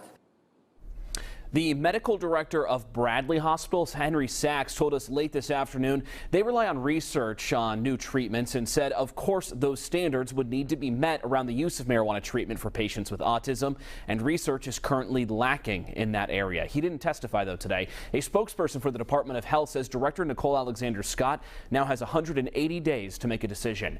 I'm Steve Nielsen, Eyewitness News. H-I-J-K-L-M-N-O-P. Something as simple as singing the alphabet is a major milestone for Cora Halaski. The 5-year-old from Albrightsville and her twin brother TJ have autism. Their father Jeremy says Cora's symptoms were more severe. She was having meltdowns, sometimes 10 or 15 in one day. There was times I didn't know what to do. There's times I was so frustrated and I was almost hopeless because I didn't have any options, and the therapies we were in were working, but they were working so slow. That's why, after doing a lot of research, this dad decided to try a less traditional treatment. Jeremy is one of the first certified caregivers in Pennsylvania's medical marijuana program. It takes courage to take the step forward. And you know, as a parent, you always will do what's best for your child. Cora's prescription looks like this. We put a little bit of a paste, almost half the size of a pencil tip, on my finger, and then I administer it to her orally. And the results speak for themselves. Hi, I'm Cora. Not only has medical marijuana reduced her repetitive behavior and the meltdowns, but it also helped Cora find her voice. Say, I love you, Daddy. I love you, Dad. And after just 8 doses, she had her first conversation with her dad. It was a disagreement over a cookie, but for Jeremy, it was a blessing. I laughed because she gave me this little bit of sass to it, but and I walked away and I thought, wow, you know, that was the first time we actually went, you know, we went back and forth, and I thought, and I was so grateful. In Albrightsville, Pennsylvania, I'm Kelly Choate. Now that marijuana is legal here in Michigan, a Bloomfield Hills veterinarian says his office is seeing pets ingesting pot all too often. Now, this can lead to mood swings, seizures, and even deaths in animals if steps aren't taken right away to treat them. 7 Action News reporter Allie Hoxie with what you need to do if this happens to your pet. When you take Fido to the local dog park, the last thing that you're worried about is that he may find pot and eat it. Well, that's exactly what happened to one California man, and he noticed when his dog started acting really strange. Stay. 2-year-old Bosco loves his treats and just about anything else this bully pit's mouth can reach. He is a vacuum, yeah. He's eating some weird stuff. Sometime during a 40-minute period, Mark Groverman walked Bosco in the off-leash area at his local dog park and let him play. After they went home, Groverman put Bosco in the house. He headed out, and when he returned home 5 hours later, he noticed something was seriously wrong. He was laying on the bed, really scared, shivering, and he had wet the bed a couple times, and I said, something's wrong. Groverman put Bosco in his car and rushed him to the vet. He was nodding off. I honestly thought he was going to die. A lot of panic, some praying as well. A quick diagnosis, the vet said Bosco likely ingested marijuana. So the main clinical signs that we typically see are GI signs first, like vomiting and diarrhea. Dogs that are extremely lethargic or ataxic. Dr. Thomas DeHunt from DePore Veterinarian Hospital in Bloomfield Hills said he already has seen this a couple times this month. Other common clinical signs would be urinary incontinence, tremoring. DeHunt says trust your instincts. You know your pet best, so watch for abnormal behavior. So what should you do? Dr. DeHunt says get your pet to the vet immediately. Many times, inducing vomiting is the best solution, and then observe until the effects wear off.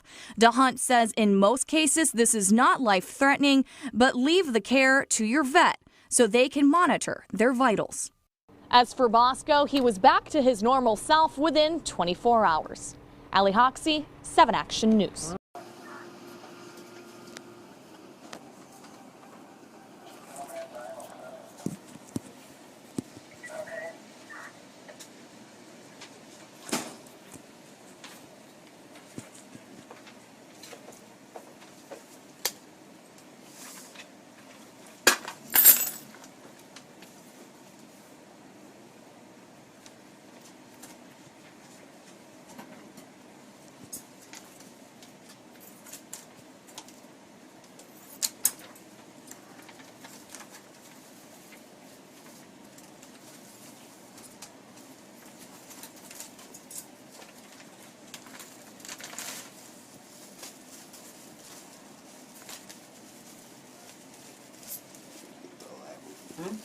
Well, no, I can't destroy that here.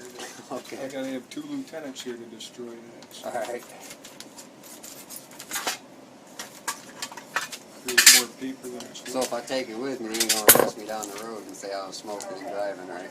Can you keep it in the plastic? Can you leave it in that plastic for me? I'm just peeling the label off. Okay. Maybe I'm not. There's enough tape on there.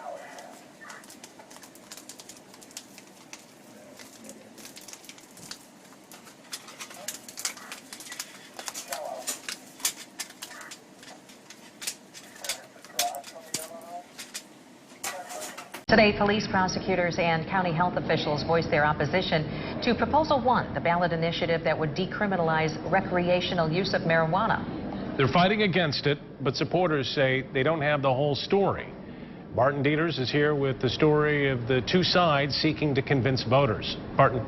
Well, Sue and Brian, when it comes to marijuana legalization in Michigan, those who oppose and those who favor it point to what happened in Washington, D.C., Colorado, and 8 other states as an example of what could happen in Michigan. But both sides see that history in starkly different terms.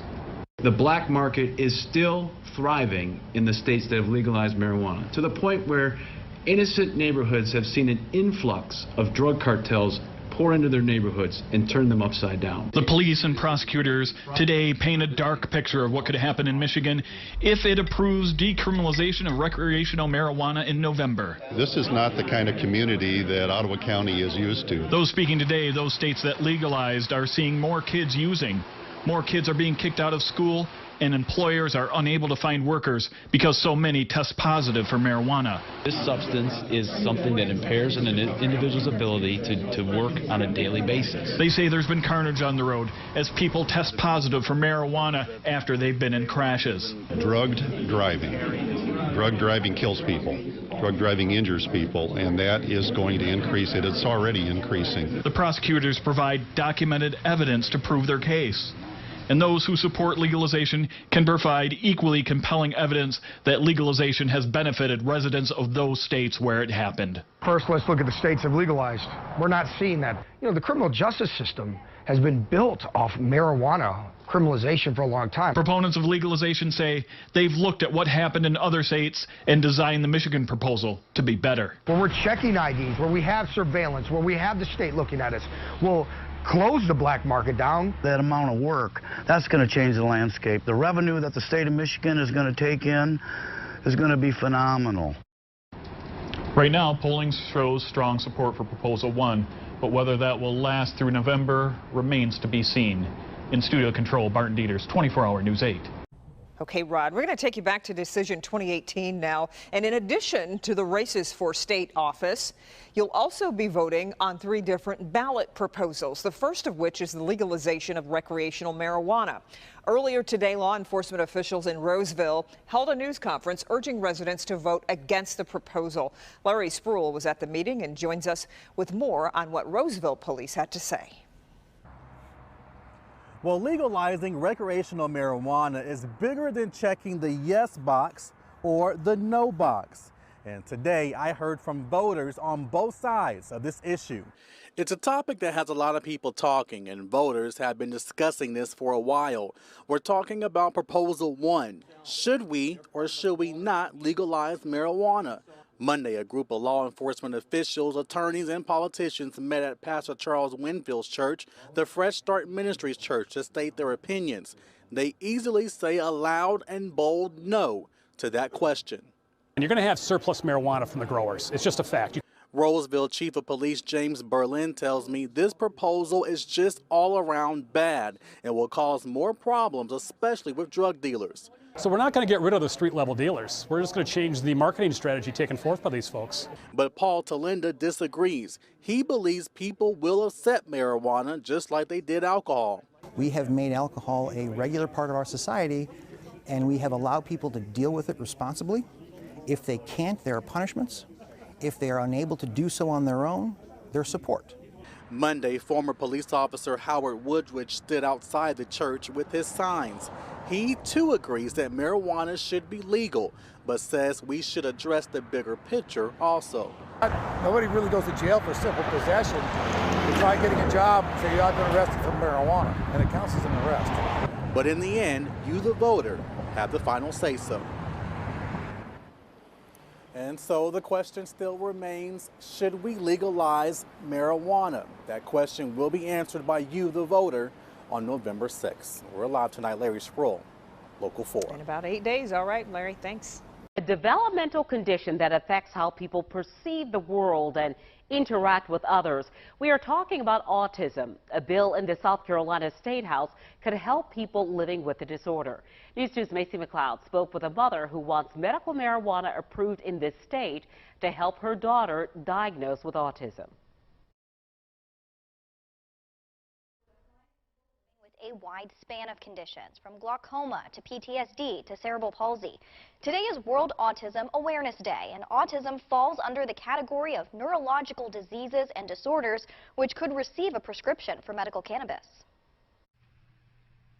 16-year-old Haley is classified as moderate to severe on the autism spectrum. She's nonverbal and struggles communicating.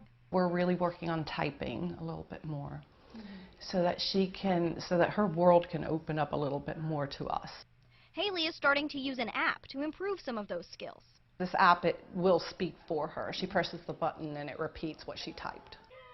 While Haley is learning how to communicate what toys she wants to play with or songs for her mother to sing, expressing feelings like anxiety and frustration can be harder, sometimes leading to what's called an autism meltdown. We had a lot of behavioral issues at the grocery store checkout, waiting in line. She would throw herself on the floor. Then we start getting what we call a little headbutting. She'll start pushing into us, and then it can get a little violent. But over the past 2 years, those episodes have melted away, thanks to cannabidiol, or CBD oil, which is legally made in South Carolina from hemp. She's a lot calmer than she was. It seems like it takes away from her tension. Instead of being nervous or having anxiety, I feel like that's made a large impact on Haley's life. Medical cannabis would also include THC, which has an increased calming effect for families who don't see results from CBD. I personally know families where the child has ripped the toilet off the bathroom floor, and they truly struggle more than we do. She adds this could help children stop using other worrisome medications. There are already so many medications that some of these kids are on. I don't think it would be as addictive as being on an opioid. The South Carolina Senate is currently on furlough. We will update you when we find out when this bill is scheduled to reach the Senate floor. Macy McLeod. Now, a great inspirations. There have been great strides in Florida to treat patients with medical marijuana, but in the beginning, just getting the drug to patients in need hit a lot of roadblocks at the state level. That's why a Tampa doctor took time from his busy practice to become a patient advocate. And that's what makes Dr. David Berger a great inspiration. He's completely unreachable when he is having a panic attack. I can't communicate with him. Leslie Seiper's son was one of the many patients in Florida left waiting for medical marijuana treatment as he struggled with autism until Dr. David Berger stepped in to help. And he did the same for many others. For me, there was never other thought besides doing this. When I have a family who was on the verge of having to institutionalize their child because their behaviors were so terrible, and now that they don't have to do that, they can take them out in public and not have to worry whether they're going to tear a store apart or try to jump out of the car while driving down the highway. I mean, these are real fears that my families are going through. But helping patients wasn't easy because of hurdles at the state level when the medical marijuana law first passed.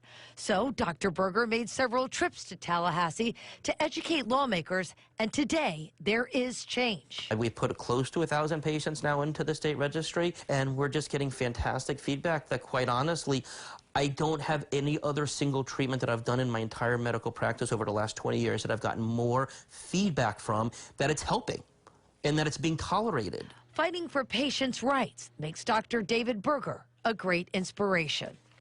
And the example of autism is just one of the many ways Dr. Berger treats patients with medical marijuana, from seizures to panic attacks, and even those suffering from PTSD. The medication is helping patients make great strides, and Dr. Berger points out in most cases the drug is ordered without THC, the ingredient that makes people feel high. And he's been doing this for years, even before it was overwhelmingly passed by Florida voters. I mean, he's been working with mothers whose children are having seizures and they were helpless, using medications that practically killed their children. And so we totally live in a world now where people are trying to get away from the opioids and the chemical drugs and trying to go more natural, holistic.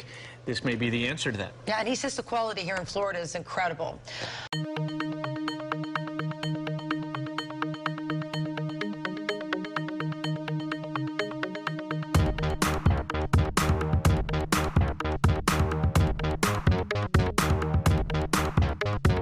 This is Amanda Joslin reporting live with PGT TV.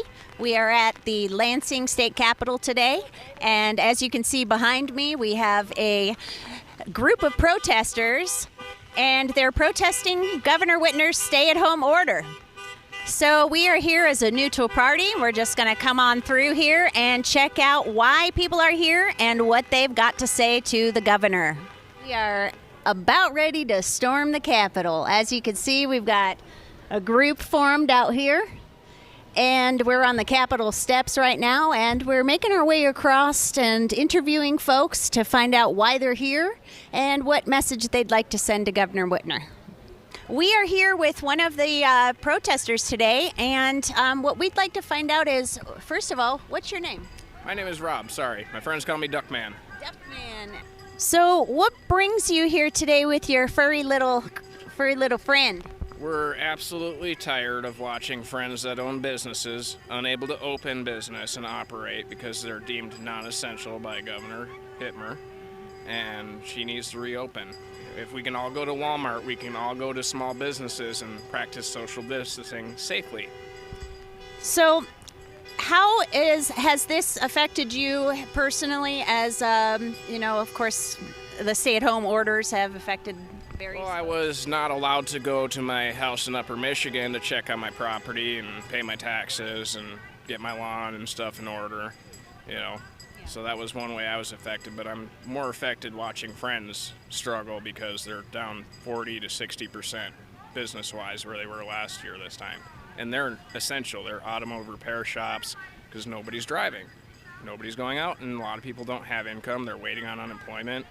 They're not going back to work. They've been furloughed or laid off or just let go completely because the business has gone under. You know, and what's really sad is I know so many people that would love to be out here protesting, but they own businesses, and they're afraid of being boycotted by people that are like, stay at home, live in fear, don't go outside. That's interesting. That's interesting that you say that. So, Pokemon, tell us why you're here today and what you would like to say to Governor Whitmer and or the people of Michigan. This is not the America that I was taught about in school, where the government can take over every company and tell everyone what they can and can't do. I want the America that I was taught about in school. And how far did you drive to get here? Where are you from? About an hour and a half. Okay, great. And I noticed you're packing some heat today, and I know for one, I feel a little bit safer knowing Pokemon is packing some heat. My Pokemon powers are stronger than bullets anyway. Thank you so much. PGT TV here, and we're at the Lansing State Capitol talking with some folks here that are unsatisfied with Governor Whitmer's stay-home orders and more. So, what's your name, sir? Jay. And Jay, where do you hail from? South Genesee County. Okay. And why are you here today? Well, I'm here because I saw the argument going on that this order isn't actually lawful because of the fact that the legislature didn't back it when it expired. Mainly, really. And my small business is failing over this. If it goes on much longer, we don't have welfare, we don't have unemployment, anything like that. So it really leaves us in a bad position. And I think that people need better answers to the way that this has been handled. The state response to this, quote, pandemic, it's questionable. And I think there has to be a public quorum. Hey there, we're here with Rev Pete, and we'd like to hear a couple of words from him as to why are you here at the Capitol today? We have a Constitution here in the United States. We have a Constitution here in the state of Michigan, and these arbitrary orders are unconstitutional. That's about the summation of why I'm here. So tell me a little bit about the your mask and your hat in reference to maybe a little history.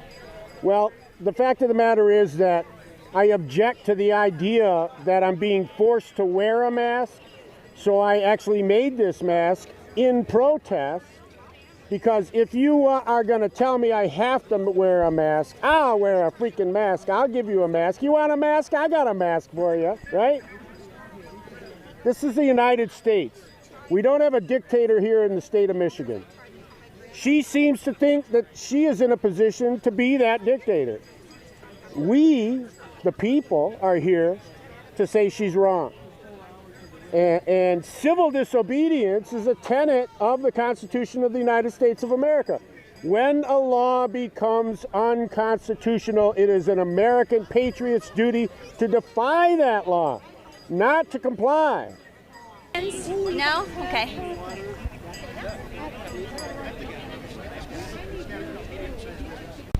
If there was one message that you would like to communicate to the governor herself, what would that be?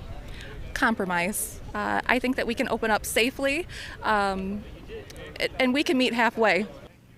It makes no sense. She has too many inane bans that have nothing to do with public health safety. That's why I'm here today.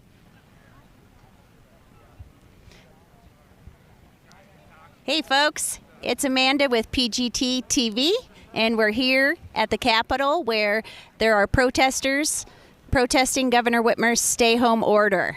And as far as the police presence, we don't see an overwhelming amount. However, there are a few.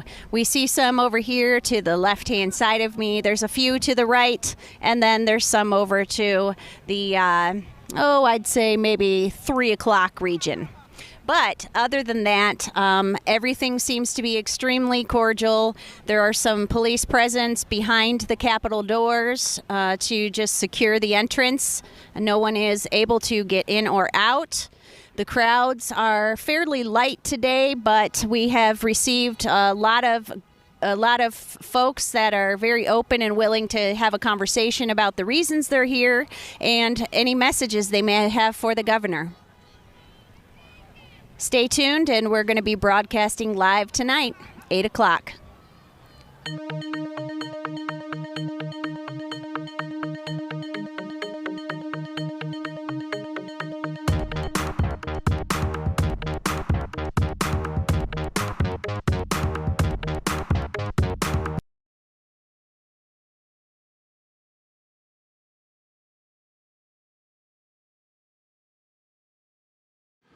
Hello, my name is Michael Komorn of Komorn Law, and I wanted to talk to you today a little bit about the Michigan Medical Marijuana Act. This is a law that is designed to protect patients and caregivers. It's often criticized and misinterpreted, and I want to give you a few clear things that you can understand and use if you're a patient and caregiver to try to have positive police encounters as a patient and caregiver. First and foremost, try not to have police encounters. In other words, when you're acting as a patient or a caregiver, don't rely upon or think that you're going to need to rely upon your card. Go about your caregiver and patient business as if it's no one else's business. That's number one. Number two, as a patient who possesses a card, they are allowed to possess up to 2.5 ounces of usable marijuana. And even though it's not required in the law, I would suggest that you keep it in a place that is not immediately present if you're driving with it in the vehicle, and certainly not something that you would have visible if you're carrying it on your person. For a patient or a caregiver, usually best to leave it at home and travel with it only when necessary. The caregivers are oftentimes in the firing line as well, and they shouldn't be, but some of the things that they can do to protect themselves from those negative police encounters are, one, the enclosed lock facility requirement of how you keep your plants should be considered in a very serious manner. Even though I don't necessarily agree with the law enforcement interpretation of this, I'm suggesting that you keep this facility in a way that nobody else has access to it other than the caregiver.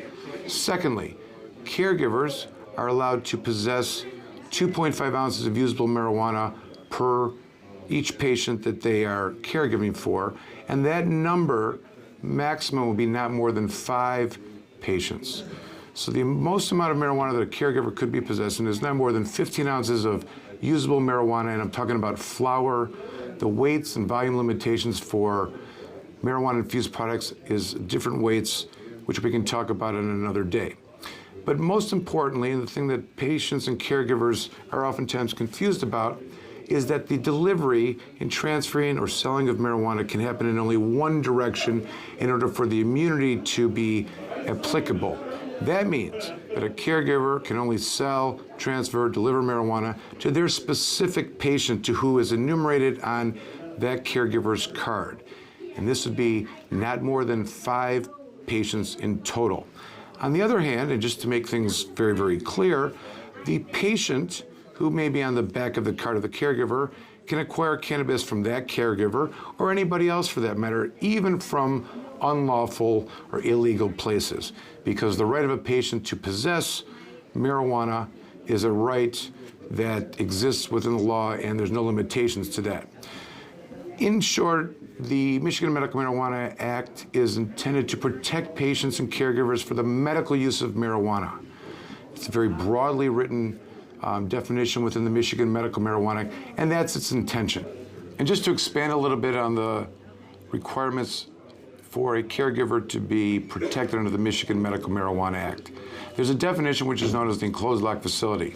The statute as it reads under the Michigan Medical Marijuana Act would seem to suggest more than one person would be allowed in that facility. The definition of medical use of marijuana would seem to suggest that a person who would be in the facility taking care of the plants would be something they would be protected for. The problem that we have is that the immunity determination from arrest, not a prosecution, that takes place in court, but the immunity that a patient or caregiver may have from arrest takes place in the moment as the observation or determination of compliance is taking place, which is why I give this advice. There is no court that will intervene and tell at the time whether the police's interpretation of what an enclosed locked facility really means. It's going to be the police's decision at the time. The interpretation that they use is that if anybody else has access to the plants, that is a violation. I don't say this because I see it as the interpretation of the law. I say it because I read it in police reports. It's often hard to even understand how that interpretation can be made when the actual language in the act clearly articulates at least 2 individuals would have access to the enclosed locked facility. There's some confusion about whether a patient is allowed into the caregiver's room. It's difficult to even consider how could that not be allowed.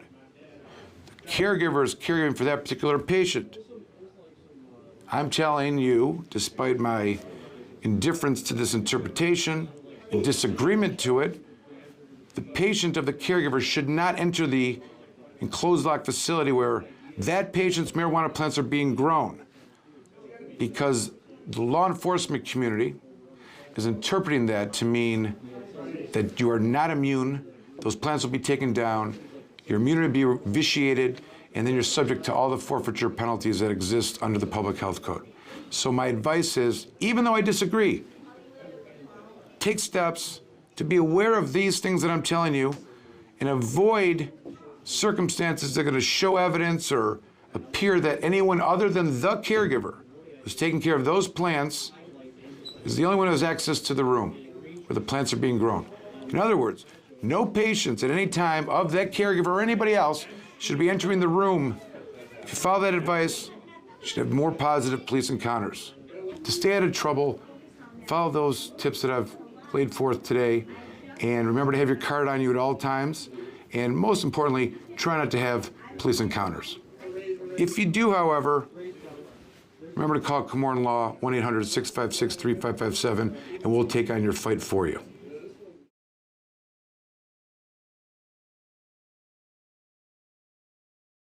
This November, we'll be voting on whether to legalize recreational marijuana, but in October, it will be legal in Canada. Despite that, it's still illegal to cross the border with it. The mayor of Windsor says the benefit of living in a border city is enjoying and visiting both countries. As Karen Drew explains, that's why he wants everyone to know the laws dealing with marijuana, especially at the border.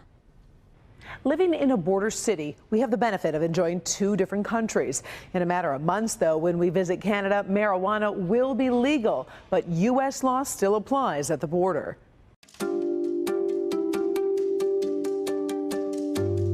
A short drive through the tunnel or across the Ambassador Bridge takes you into Windsor. It's not just a different city, it's a different country. You know, the beauty of living in the Windsor-Detroit area is certainly that we have the opportunity to experience both of our countries. On October 17th, it will be legal to buy and use marijuana in Canada for recreational use. I think it's a progressive move, and I think that Michigan is not far behind. I think it should be legalized, just tax and proper policies put into place. As a mayor of a border town, certainly there are concerns that we have with respect to the visitors that we get from Michigan and elsewhere in the U.S. Coming here, and some of the differences that exist between what will be legal in Canada and what is not legal in the United States. And we want to make sure that people who come here don't have a bad experience and that they're fully informed when they cross the border. When Canadians travel to the U.S. or Americans return home, U.S. federal law applies at the border. This bright red line at the border is something we all need to consider because federal law will apply at the border, notwithstanding what's legal or not in either province or state on the other side of that border. U.S. Customs and Border Protection tells Local 4 it will enforce the law. In a statement, the agency says, although medical and recreational marijuana may be legal in some U.S. states and Canada, the sale, possession, production, and distribution of marijuana all remain illegal under U.S. federal law. Consequently, Crossing the border or arriving at a U.S. port of entry with marijuana is prohibited and may result in seizure, fines, and apprehension. We need to be able to inform folks when they're crossing the border what the laws are and how it will impact them. Windsor Mayor Drew Dilkin spoke to a Canadian Senate committee ahead of the vote, pushing for an education campaign. Now that it will be legal in October, the Canadian government put out a series of public service announcements, including one warning citizens not to take it over the border. The punishment for a Canadian who's crossing the border with marijuana can actually be a ban from the United States for life. So it's a very serious consequence for people who live here and rely on access to the U.S. market to see family, to see friends, to see shows, to buy groceries, and just to experience the best that this region has to offer, which is being able to go to another country about 10 minutes away. Windsor's mayor wanting to make sure everyone's experience is a good one. Provinces like Ontario are still working out how they will regulate the sale and the use of marijuana. In Ontario, you must be 19 years or older, and it will only be available for sale online initially. It could be sold in private retail stores by next April. I'm Karen Drew, back to you.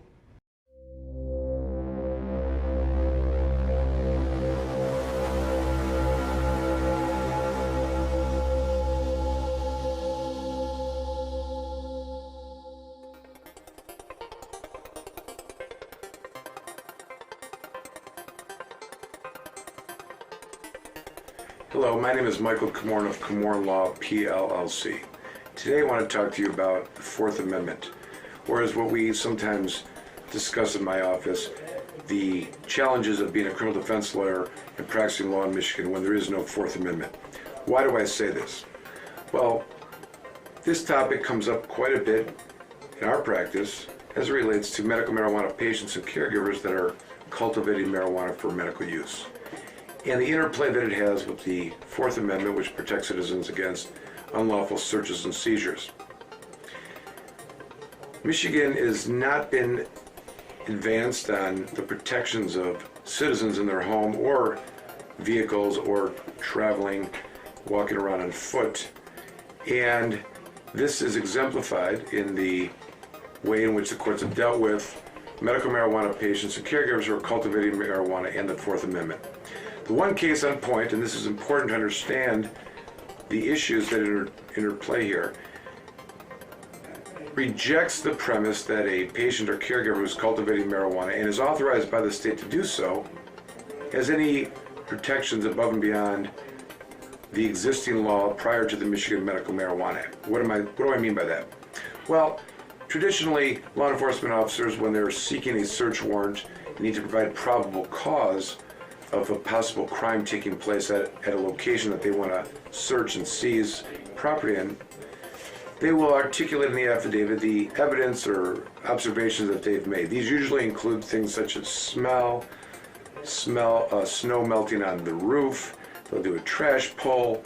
They will discuss how the air conditioning units or the electric bills are high or the windows are blocked out.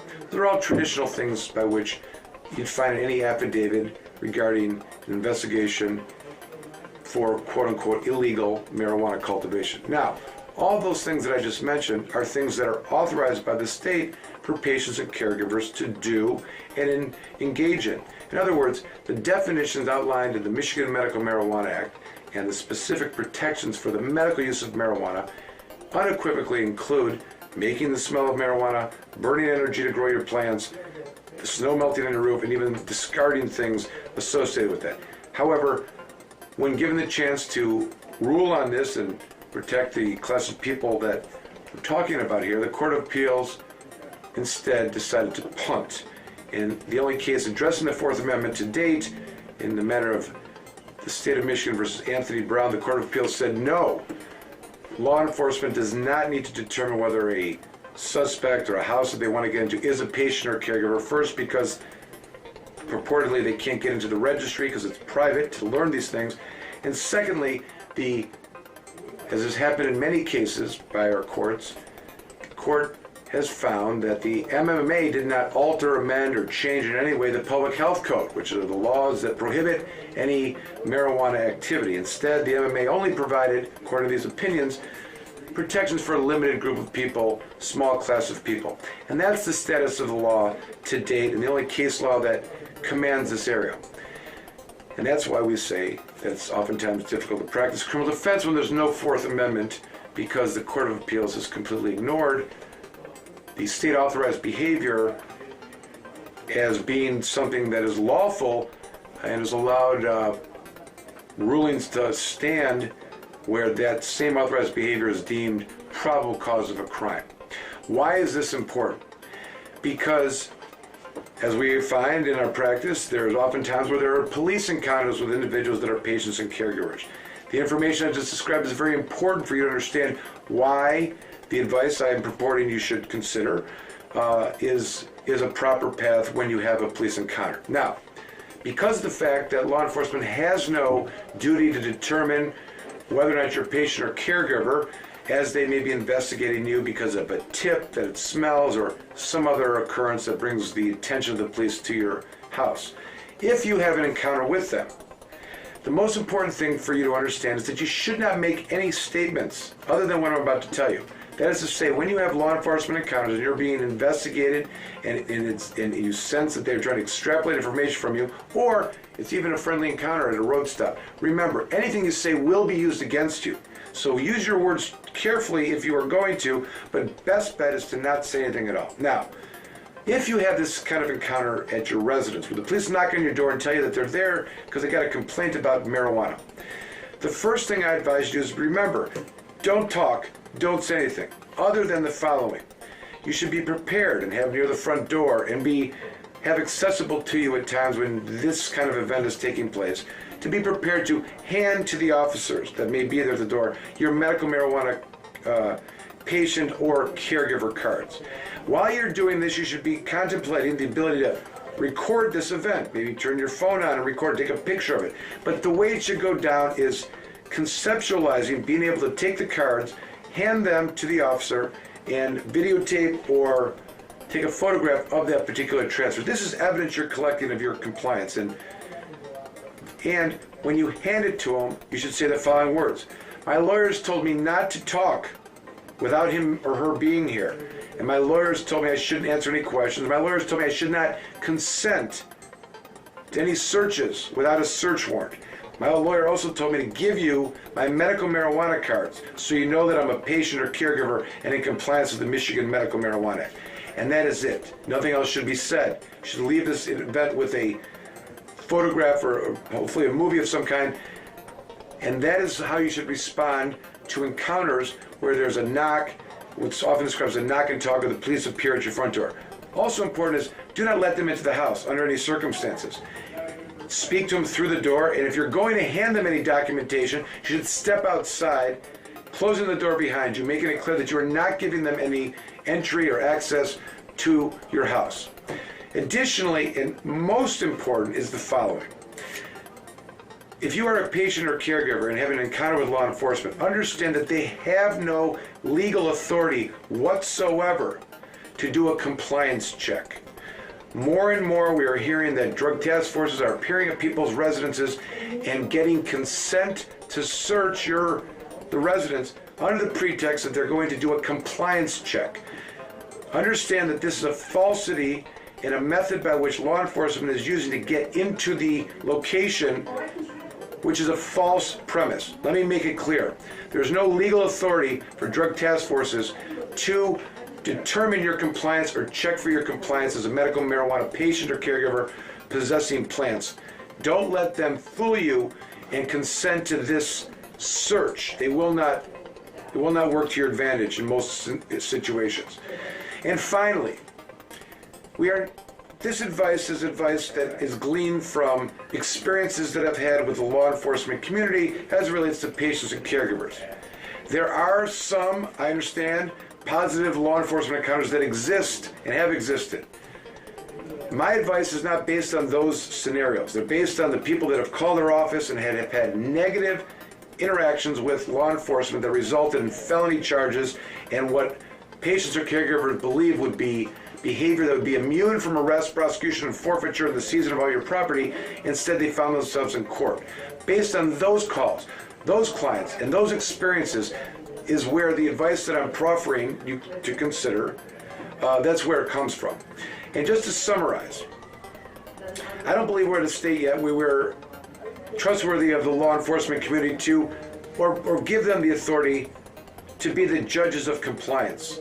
The last 10 years, they've been very slow to come around to recognize some of the basic, fundamental principles of the Michigan Medical Marijuana Act, specifically things like what a plant is, what's usable material. I don't think that they've earned the right yet to be trusted to come in and determine compliance and let people fix or come into compliance yet. I think what we're seeing, and the reasons why I'm proffering this advice is because more and more, if you are out of compliance, the way that it is reacted to by law enforcement is they deem that you are not immune from marijuana behavior. They will felonize you and they will seize your property. Those are the circumstances that are in play. And my advice at this point, until evidence proves otherwise, that advice should be given differently, is that when you have these law enforcement encounters, remember, number one, don't talk to the police. Number two, be ready for these encounters. Have your cards available at the front door or where you would have this encounter with law enforcement, or have them on your person, and be prepared to hand them to them with the following words. My lawyers told me not to speak to you. You're not allowed in unless you have a search warrant. My lawyer told me to give you these cards and let you know that I'm a patient caregiver that's in compliance. If you follow these directions, the law enforcement community or the people investigating should understand that they don't have, or what they believed was an investigation that may garner probable cause, that they don't have it.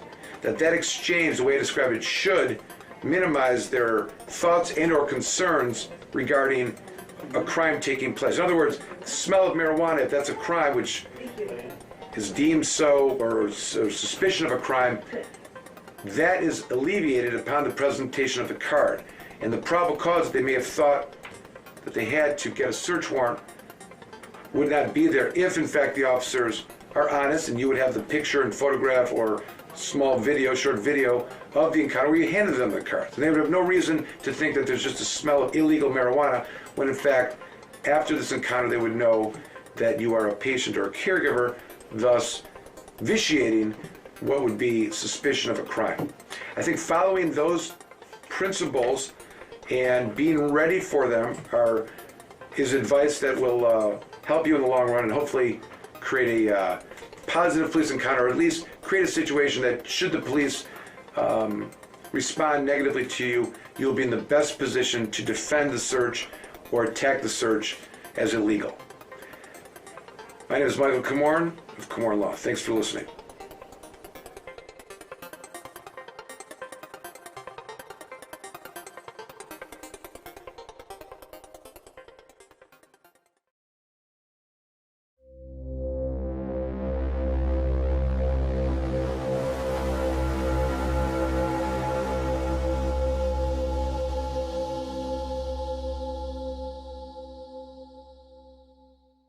As the picture gets clearer, it appears some are just ignoring the law. Some businesses have been told to close up shop, but they're still open for business.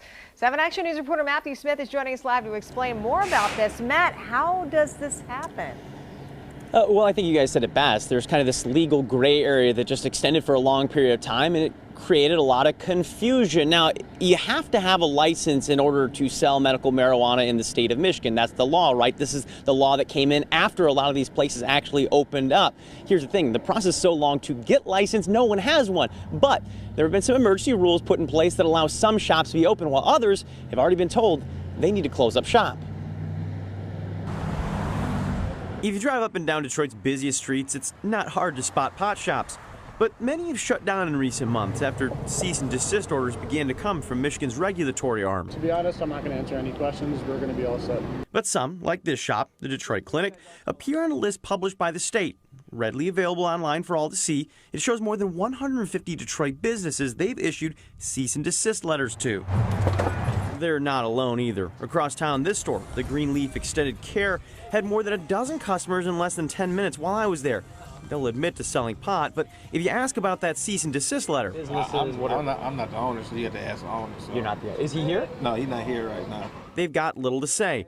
And I've checked in again and again by phone, still no response, but plenty of business. Because we're not regulating those that aren't subjecting themselves to licensure, and eventually I think, law enforcement will take action to start cleaning those up. Andrew Brisboe is the director of Michigan's Bureau of Medical Marijuana Regulation. Just this month, they announced that nearly 500 businesses tied to the trade are up for licenses. It is confusing, but if you work in the Michigan pot industry, no one is licensed to sell yet, but emergency rules allow those shops that predate the law and meet requirements of the licensing application to stay open. In fact, we've taken you inside of some of those places in the past, and according to those in charge, the first licenses to legally sell and operate in the medical marijuana business will come out next month. I think we're making good progress, and everyone has a good understanding of what the ultimate goal is here. But for now, there's still questions about what happens with the businesses that were asked to close, but still haven't. I'll talk to one of the guys. You're the owner, though, right? Can you get that on my face, please? We did get the camera out of his face and we got off of his property, but we continued to talk to him afterwards, and he actually invited me inside to showcase some of his licenses and the things that are on his wall that show that he can operate. However, those things all predate when those cease and desist letters went out. Now, he insists that he never received that letter. As for the other business that we discussed, I did eventually get a hold of the owner and was hung up on multiple times. What's yet to be seen is whether police will do any enforcement action on this and shut these places down, but we do know right now that there are a number of places in the city of Detroit that are operating without authorization of the state.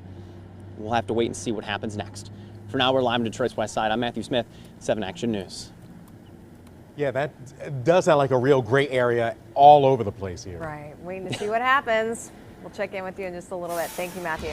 Since we've got the director here, I'd like to ask you, what would be the one thing in a nutshell you'd like to talk to the audience and tell them what happened at today's meeting? I think this is our first attempt at showing the transparent nature of our new agency now, and that we're still going to do things in the public eye, and our focus is still outreach and education and collaboration so that we can provide the necessary information. We want individuals that are entering into this new business opportunity on the medical and adult use side to use us as a resource and be a good partner to ensure that they can run compliant operations. That's fantastic. That's great. That's great. Well, you heard it here. Thanks a lot again. Sure. Take care.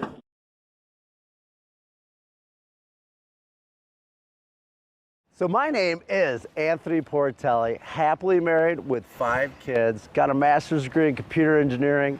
Today, I'm going to pick up my gear from my case that was dismissed by LawNet and the Livingston County court system. It's been a 6-year battle. When I got raided in 2013, I had 68 plants in my medical grow, and I was carded for 72 plants. But they still brought 75 DEA agents with the Michigan State Police and all the narcotics teams. We battled it out with Michael Komorn and all the other great attorneys that we had on the case. The case was dismissed by the prosecutor by him just simply saying it's not an effective use of our resources to pursue this case any further.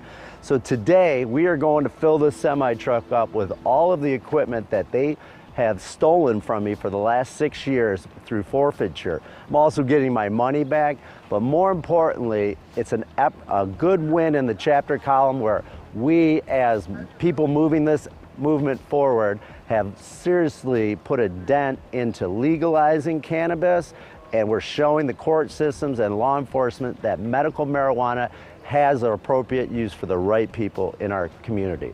So I am super pumped to have this case dismissed after 5 years of my life and all the money that I fought through. I'm super happy to get all my belongings back that was wrongfully stolen from me by law enforcement, and today is going to complete this chapter for this saga.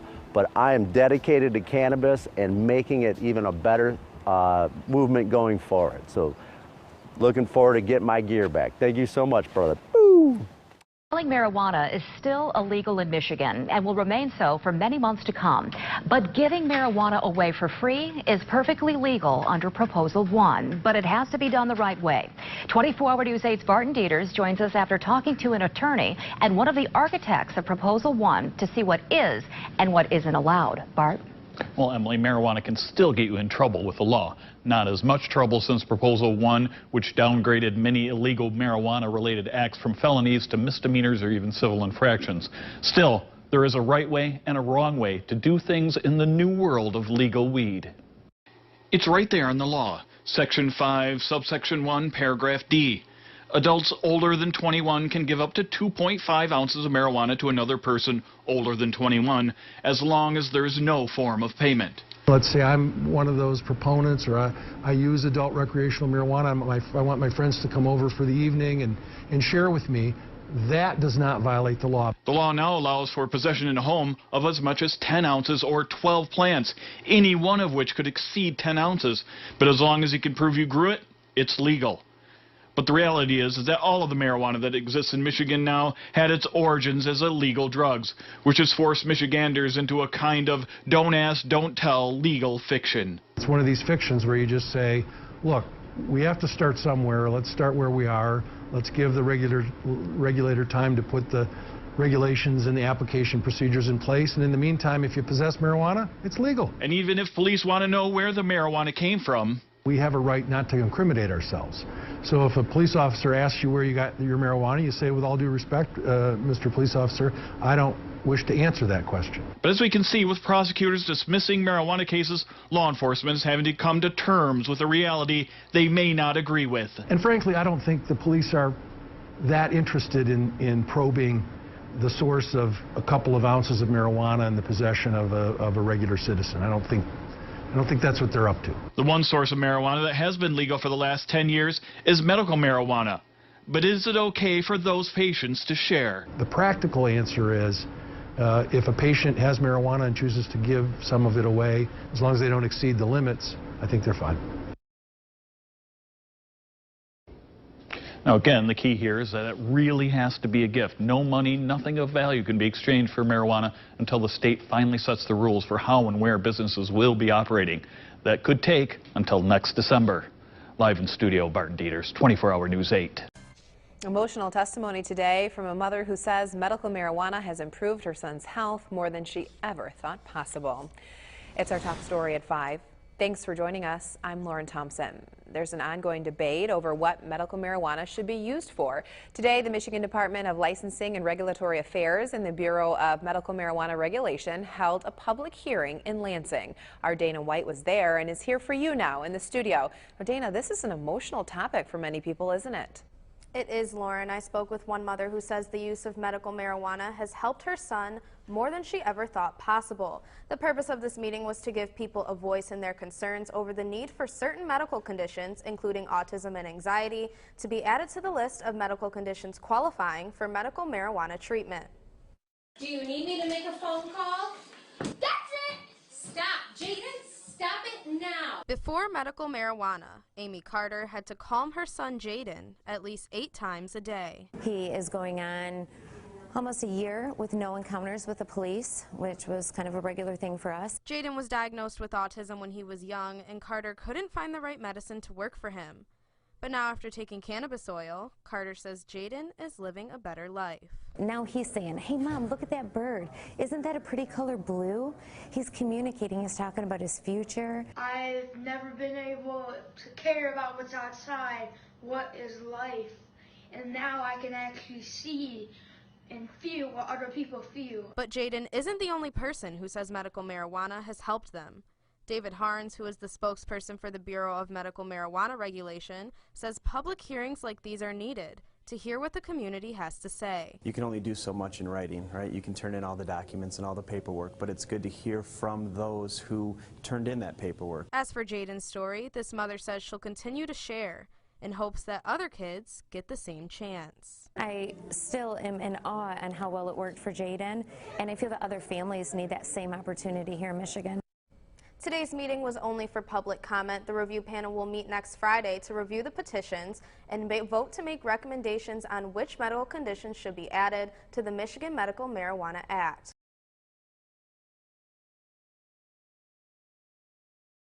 Bill Schuette led the charge against medical marijuana, and even after the will of the voters was decided and the support was enormous, he still continued to fight against the will of the voters, keeping patients from the medicine that they need.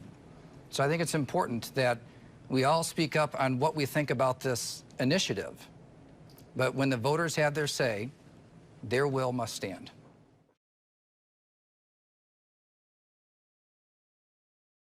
The city of Brighton is mulling over a new proposal that would use the marijuana business to fuel the funds for road repairs. The city maintains around 30 miles of streets. About 75% of those streets are in bad condition. The latest move coming after voters rejected a $4.34 mills request for road repairs in August. 7 Action News reporter Kim Russell joins us live right now with more on what's in this proposal. So explain it to us, Kim. Well, statewide, this proposal that's going to be on the ballot in November, if passed, could by low estimates bring in about $100 million. And some of that money would be used to fix potholes. The catch? Communities that don't allow marijuana businesses would not get a cut. Medical marijuana businesses are common in many communities, but in Brighton, there are none. When medical marijuana was legalized 10 years ago, the city banned such businesses. We had to protect the municipality, the residents, from something totally new and uncharted. City Council member Sean Pipoli says city leaders did so out of respect for the conservative views of residents. But will views change if it costs the city tax revenue if the legalization of marijuana expands? I don't think it's good for Michigan. I think people need Jesus Christ. I think areas would be kind of silly to not at least attempt to benefit from the taxes that it supposedly can create. Do you want to be driving down the road with pot smells everywhere and people that may be high on the road? If there's tax dollars out there to be had by something being legal, it's a valid situation we need to look at. Under the law on the ballot, money would go towards the implementation of the act, to clinical trials on marijuana, and then would be split between the school aid fund, the transportation fund, and counties and cities that allow marijuana businesses. It is unclear how much tax revenue it would bring in. Under some estimates in Oakland County, that would mean an extra $5 to $10 million a year for roads. We have, a huge road funding gap, and $5 to $10 million a year is great. It moves us closer to that, but it doesn't solve the problem. Now, to give you an idea of just how big the problem is here in Oakland County, the Road Commission says over the next 10 years, they're going to need an additional $2 billion to fix the roads in need of repair. So this is a big issue that a lot of communities are going to be talking about as this legislation moves forward, if it is passed by voters come November. Reporting live, Kim Russell, 7 Action News. All right, a lot of people mulling it over right now. Thank you so much, Kim, for the live report. Now, if you have an issue with roads in your neighborhood or have a construction-related complaint, be sure to send us an email at gettingaround@wxyz.com. This lawsuit arose from, it has a lot of history. And a few months ago, we were talking about how absurd it is that Michigan both has marijuana as a Schedule I controlled substance, which theoretically has no medical use, and also we're licensing facilities to sell marijuana as medicine. And we all believe that those two cannot stand together, that they are incompatible. And so here we are today. Mike, you want to talk about this? It's got a medical legal identity with huge bureaucracies of the state, supervising and charging a minimum of $66,000 for you to open a dispensary to sell this weed that last year you could have been arrested and sent to prison for by the same people. This whole thing is just totally horseshit, if I could use that. That's a technical term. It's hard to even fathom. And for 80 years they've been locking people up and taking their possessions and harassing and terrorizing us as citizens because we like to smoke weed. So I'm proud to be part of this effort. I want to be part of every effort to completely remove the police from our lives as regarding to marijuana. All right. They got nothing at all to do with marijuana. Well, 2018, when the administrative rules were supposed to be implemented to provide a mechanism for people applying to get licenses, the state at the same time acknowledged the principle that Michigan, to avoid a state of emergency so patients couldn't get their marijuana, needed to formulate emergency rules. So, first of all, when the legislature passed this law, they acknowledged that the state would be in an emergency if people didn't get marijuana. That is not how you talk about a controlled substance. Secondly, the way that they dealt with it was that they allowed caregivers, who they vilified for the last however many years, to supply these places where patients would get cannabis. This is not a controlled substance. This is not how controlled substances are provided for patients. And as the year went on and they tried to move to their regulated system that's been created, which wasn't working, they had more caregivers, extended the rules, and identified the names of caregivers this last go around that this method of people growing in their basement are going to provide, or wherever are going to provide to be the source for patients. And that's the state of affairs right now in Michigan. This is not a controlled substance. The idea that someone would be growing an opioid Schedule 5 even and bringing it to a pharmacy because they were running low on their meds is the scenario that would have to exist in order for marijuana to remain as a scheduled drug. Steve Miller from Planted Green Trees, starting a cannabis business. You'll need to get licensed by the state, adhere to regulations, have civic representation, and someone defending your rights in the legal system. In other words, you'll need an attorney by your side. You should hire one that's been down in the trenches, fighting and defending for the rights of medical and adult recreational use communities for over 25 years. So when you're ready to become an entrepreneur in the cannabis business, do your research, then visit komornlaw.com to learn more.